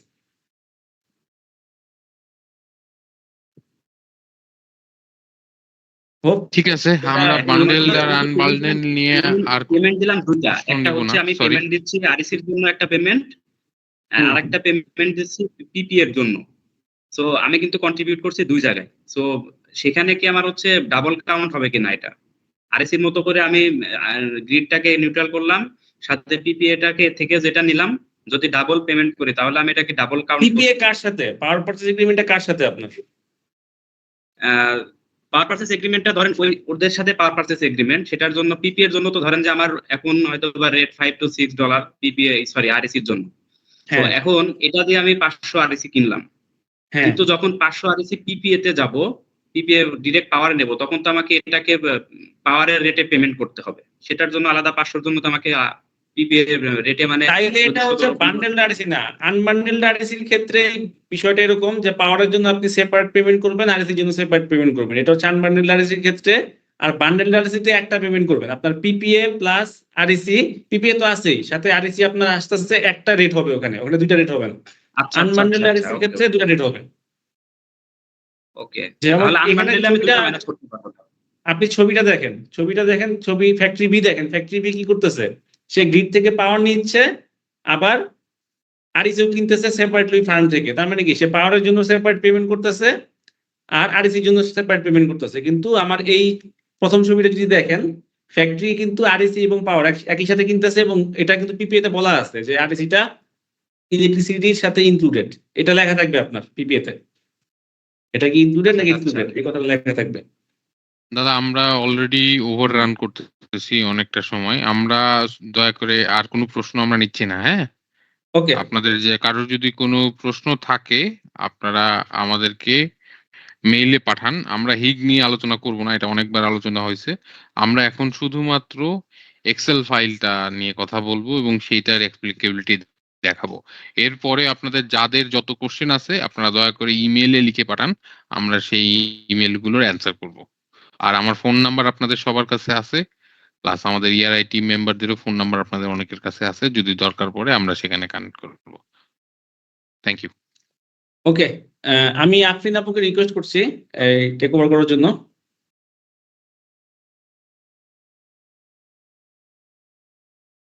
হ্যাঁ, সরি, আমি আমার প্রেজেন্টেশনটা শেয়ার করতেছি।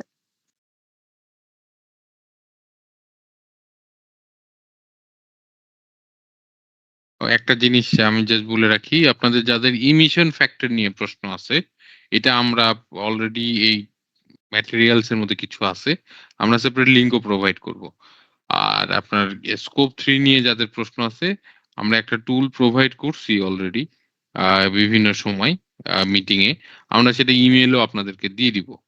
একাধিক টুলও আমরা দিতে পারি, যার যেটা সুবিধা হয় সেটা আপনারা ইউজ করতে পারেন। ধন্যবাদ।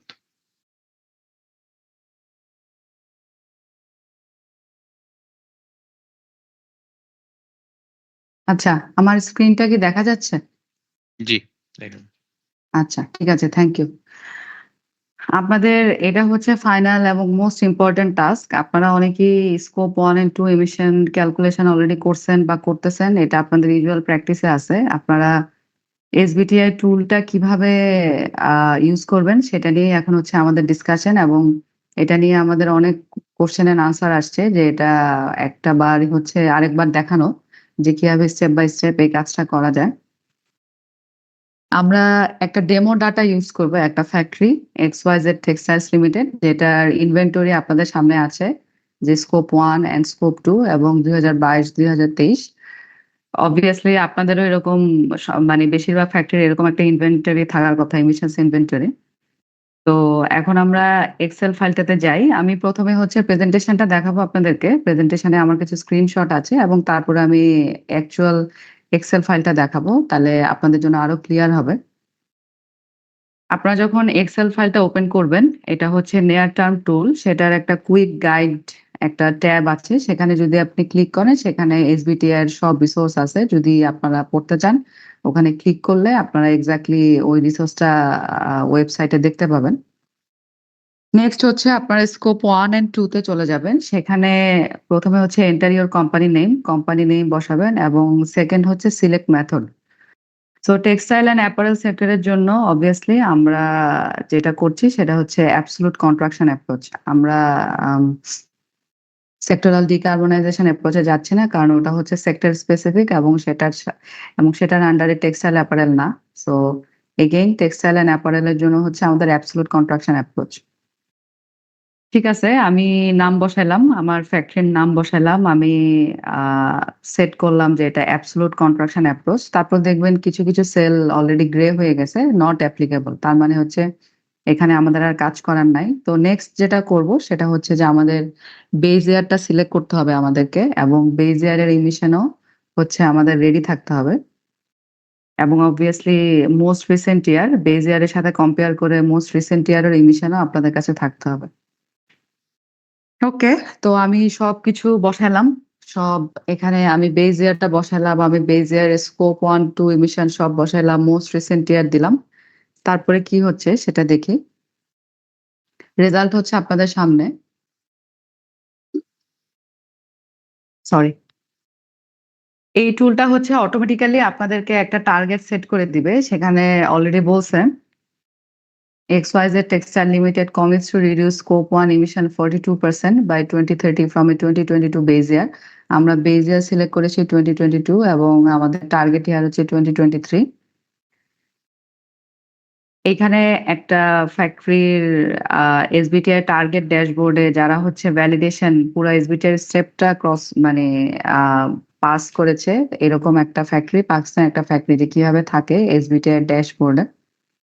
আচ্ছা, বেজ ইয়ার এবং রিসেন্ট ইয়ার নিয়ে আপনাদের সাথে কিছু কথা বলি। বেজ ইয়ারটা আপনারা 2015 এর পর যেকোনো ইয়ারে সিলেক্ট করতে পারবেন এবং স্কোপ 1 এবং স্কোপ 2 এর জন্য আপনাদের বেজ ইয়ার সেম থাকতে হবে।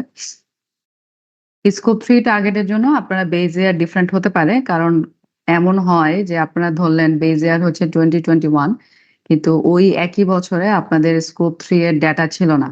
ডেটা না থাকলে আপনারা ইমিশনও ক্যালকুলেট করতে পারবেন না। তো আপনারা চিন্তা করলেন যে আমরা স্কোপ 3 এর টার্গেট দিব 2023, which is applicable, মানে এটা করাই যাবে, ওটার সাথে কোনো সমস্যা নেই।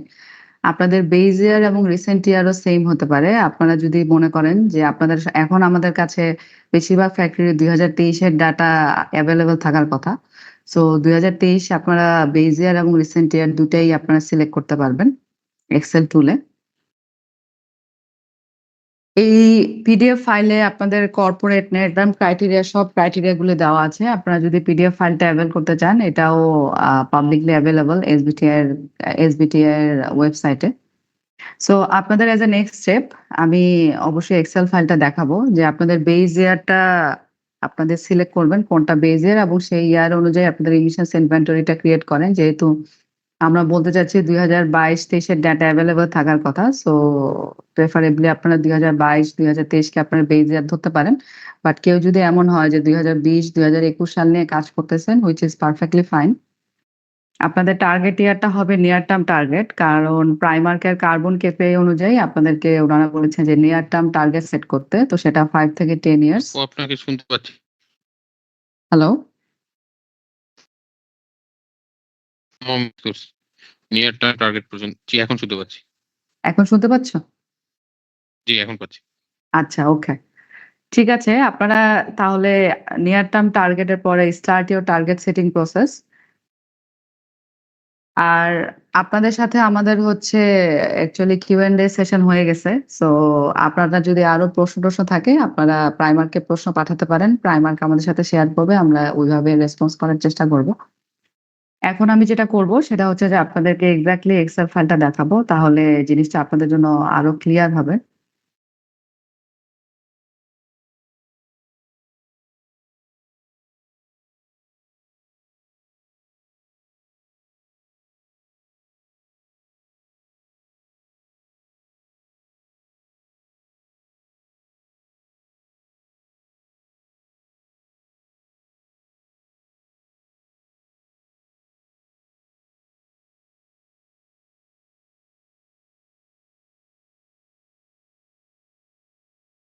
আমার এক্সেল ফাইলটা কি দেখা যাচ্ছে?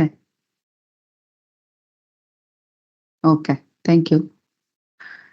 ঠিক আছে, আমি এক্স্যাক্টলি আপনাদেরকে যেই প্রেজেন্টেশনে যেভাবে দেখাইছি এক্সেল ফাইলটা এক্স্যাক্টলি ওইভাবেই একটা কুইক গাইডেন্স আছে যেখানে সব রিসোর্স গুলো আছে।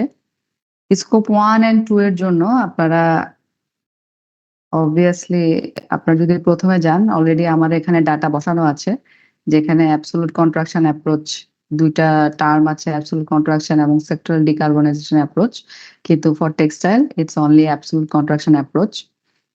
2022 এর ইমিশন ডাটা বসানো আছে, মোস্ট রিসেন্ট ইয়ার টু 2023 এর ইমিশন ডাটা বসানো আছে। এই টুলটার কাজ হচ্ছে আপনাকে টার্গেট সেট করে দেওয়া, এবং জিনিসটা আমরা রিপিটেডলি বলতেছি, এই টুলটা আপনার ইমিশন ক্যালকুলেশন করবে না, এই ইমিশনটা আপনাকে নিজেদেরকে করতে হবে। আপনাদের ইউএনএফসিসির গাইডলাইন্স আছে, ওই গাইডলাইন অনুযায়ী করতে পারেন বা নিজেরা করতে পারেন। আপনারা প্রতি বছর হিগে ডাটা দিচ্ছেন, ইমিশন ক্যালকুলেট করা অবভিয়াসলি এখন খুবই ইজি হয়ে যাওয়ার কথা। শুধুমাত্র আপনার খেয়াল রাখতে হবে যে, যেই ইমিশনটা ক্যালকুলেট করতেছেন ওটা 5 প্রিন্সিপলস অনুযায়ী আপনারা কারেক্ট ওটা করছেন, না হলে আপনাদের টার্গেটটা ভুল আসবে। আমরা নিচে যাচ্ছি, নিচে গিয়ে এক্সেল ফাইলের নিচে গিয়ে দেখি আমাদের সেখানে অটোমেটিক্যালি একটা টার্গেটের আ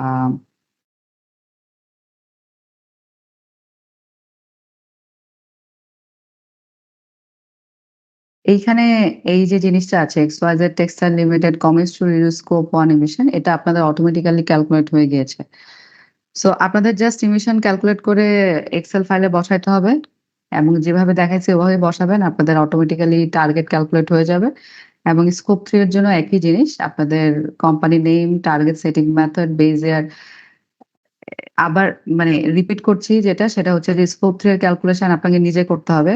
করে ইমিশনটা জাস্ট এখানে বসাতে হবে। এই টুল আপনাকে ইমিশন ক্যালকুলেট করবে না, খালি টার্গেট সেট করে দেবে। আচ্ছা, আমি আমার প্রেজেন্টেশন অফ করছি। এখন আপনাদের অবভিয়াসলি আমরা টাইমে অনেক পার করে টাইম অনেকটুক আমরা পাস করে গেছি। সো আপনাদের যদি আর কোনো কোয়েশ্চেন থাকে আপনারা আমরা লাস্ট একটা কোয়েশ্চেন হয়তো নিতে পারি। উইন্ডি লন্ড্রির একটা জি। কোয়েশ্চেন আছে মনে হয়। জি, শহীদুল সাহেব আপনার মাইক অ্যালাউ করা হয়েছে। আপনি যদি কোনো প্রশ্ন থাকে জিজ্ঞেস করতে পারেন। আমাদের জি আমাদের ইঞ্জিনিয়ার আছে এখানে আমাদের কথা বলবে বলেন। জি। আমাদের প্রশ্ন হলো যে পাওয়ার পার্সেসের ক্ষেত্রে এরকম প্রতিষ্ঠিত কোম্পানি এখনো কি বাংলাদেশে অ্যাভেলেবেল? পাওয়ার পারচেজ এগ্রিমেন্ট, রাইট? জি জি জি জি জি আপনি রিনিউয়েবল পাওয়ার পারচেজ এগ্রিমেন্টের কথা বলতেছেন, রাইট? না হ্যাঁ রিনিউয়েবল পাওয়ার পার্সেসের ক্ষেত্রে আমাদের গ্রিড ইউজ করে ফ্যাক্টরির বাইরে কোনো ইমিশন কি বলে পাওয়ার যেটা প্রডিউস হয় সেটা গ্রিড ইউজ করে এখন পর্যন্ত বাংলাদেশে মানে বিক্রি করার কোনো অনুমতি নাই। বাট যদি কোনো কোম্পানি আপনাদের আশেপাশে থাকে সেক্ষেত্রে এটা হইতে পারে। অনেকেই অনেক কিছু করতেছে আর কি। স্যার যদি আর কোনো আমাদের প্রশ্ন? মানে রিডিউস করার মতো কোনো স্কোপ না থাকে তো সেক্ষেত্রে আমরা এটাকে মানে কি করতে পারি, মানে যে টার্গেট টার্গেট রিডিউস করার স্কোপ আছে। আপনি যদি আপনি এফিসিয়েন্সি ওয়াইজ সব করে ফেলে থাকেন সেক্ষেত্রে আপনার আমরা তো অলরেডি আলোচনা করলাম যে আপনার সার্টিফিকেট কিনতে হবে, যেগুলো আপনার কস্ট বেয়ার করতে হবে। সো রিডিউস এর স্কোপ আছে, বাট এটা কস্ট ইফেক্টিভ কিনা সেটা হলো প্রশ্ন। এখানে আরেকটা প্রশ্ন আছে, সেই প্রশ্নটা হলো ওই আমরা জেনারেশনের ক্ষেত্রে আমরা যখন পারচেস করতেছি সেখানে যে মানে এমিশনের যে এটা আর কি চারটা আমাদের কাছে আছে, কিন্তু পারচেসের ক্ষেত্রে এটা অনেক মানে বেশি। একই জেনারেশন আমি 1000 কিলোওয়াট আমি যখন পারচেস করতেছি এটার যে মানে এইটা ফ্যাক্টরটা আর জেনারেশনের ক্ষেত্রে ফ্যাক্টরটা প্রায় 8 গুণ 9 গুণ বেশি। তো সেই ক্ষেত্রে আমরা অনেক সময় আছে যে হয়তো আমরা নতুন গ্যাস জেনারেটর মানে করতে পারি, ইনস্টল করতে পারি। সেই ক্ষেত্রে তো আমার বর্তমান যে এটা আছে এই মানে এমিশনের যে যে পর্যায়ে আছে, কিন্তু পরবর্তীতে একই পাওয়ার যদি আমি ইউজ করি, কনজাম্পশন করি, তাহলে ওখানে 4-5 গুণ বেড়ে যাবে। সেক্ষেত্রে আমাদের করণীয়টা কি? আপনি ন্যাচারাল গ্যাস এখন ইউজ করেন পাওয়ার প্রডিউসের জন্য, রাইট? এটাই বলতেছেন। আপনি যদি গ্রিডে যান তাহলে এমিশন গ্রিডের বেড়ে থেকে যাবে। হ্যাঁ হ্যাঁ না গ্রিডে গেলে গ্রিড থেকে যখন আমরা পার্সেস করতেছি আমাদের যে একটা হ্যাঁ। টুল দেওয়া হয়েছে, আমরা টুলস এর মাধ্যমে দেখছি যে এটা যখন পার্সেস করতেছি তখন এটার ফ্যাক্টরটা অনেক কম। আর একই সেম যদি আমি ন্যাচারাল গ্যাস ব্যবহার করে যদি গ্যাস জেনারেটর দিয়ে আমি জেনারেশন করতে যেতেছি সেক্ষেত্রে এটার ফ্যাক্টরটা অনেক বেশি, কিন্তু আমার কনজাম্পশন একই। মানে আউটপুট একই, কারণ জেনারেশন যখন আপনি করতেছেন তখন আপনার ন্যাচারাল গ্যাসের যে এনথালপি আছে সেটার 1/3 অর 40% আপনি সর্বোচ্চ ইলেকট্রিসিটিতে কনভার্ট করতে পারতেছেন। প্লাস আপনার অনেক জায়গায় লস হচ্ছে। তো যখন আপনি পারচেজ করতেছেন তখন তো ওই লস গুলো আপনার ঘাড়ে পড়তেছে না। তো এই জন্য ইমিশনের ডিফারেন্স আছে। তো এখন আপনার চয়েস আপনি কিভাবে যাবেন, বাট আপনি তো আর ফ্যাক্টর চেঞ্জ করতে পারবেন না। That's the practicality. Hope you understand, right? আমার Thank you. এখানে একটা খুবই কমন বলুন। রেসপন্স আছে, সেটা হচ্ছে যে উইন্ডির 2টা ফ্যাক্টরি কিন্তু প্রাইমার্ক রিসোর্স এফিসিয়েন্সি প্রোগ্রামে আছে। সো অলরেডি আপনাদেরকে একটা পাথওয়ে জি। দেওয়া আছে এবং ওই অনুযায়ী কাজ করলে কিন্তু আপনাদের অলরেডি 30% 40% রিডাকশন হওয়ার কথা।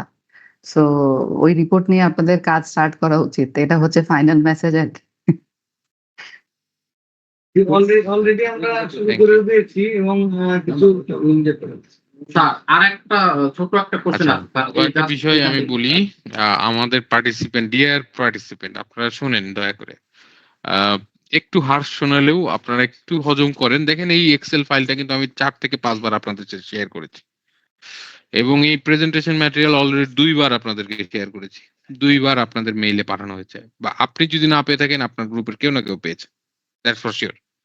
কিন্তু আপনারা যখন এটা নিয়ে কাজ করতেছেন, কিন্তু আপনারা অনেকেই আছেন প্রশ্ন করতেছেন, বাট এইটার মানে ডিটেইলে এই ম্যাটেরিয়ালটা গো থ্রু করেন নাই এবং এক্সেল ফাইলটা আছে কিনা সেটাও দেখেন নাই।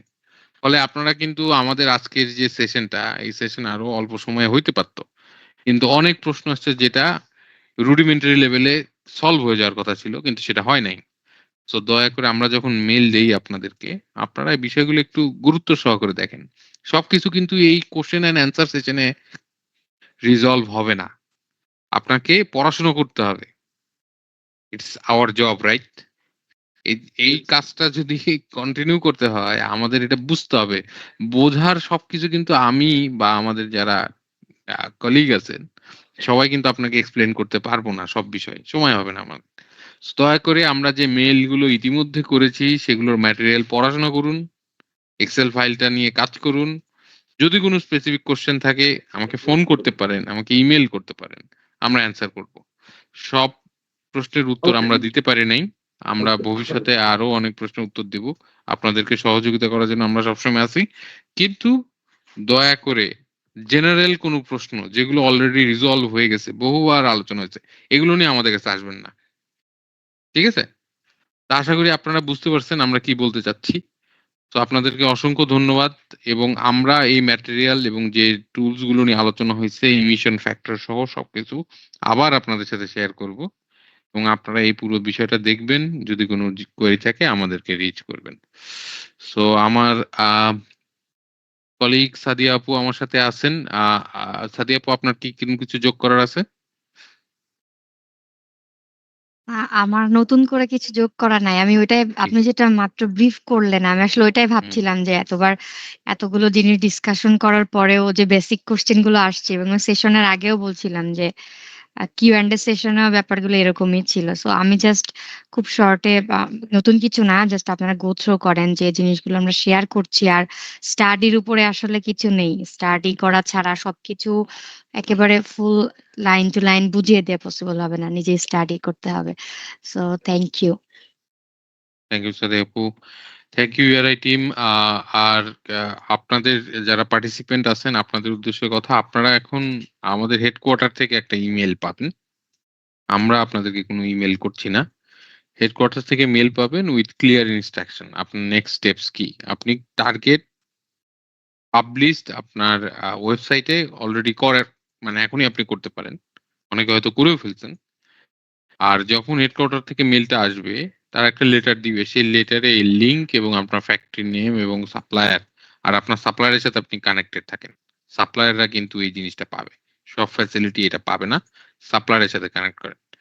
তো ওনারা আপনাকে গাইড করবে নেক্সট স্টেপস, ঠিক আছে? তো আশা করি পরিষ্কার। আপনাদেরকে অসংখ্য ধন্যবাদ এবং সার্বিক সহযোগিতার জন্য আমরা কৃতজ্ঞ। আপনাদের যে কোনো সহযোগিতায় আমরা আছি, যে কোনো প্রশ্ন থাকলে আমাদেরকে পাঠাবেন, আমরা অ্যান্সার করব।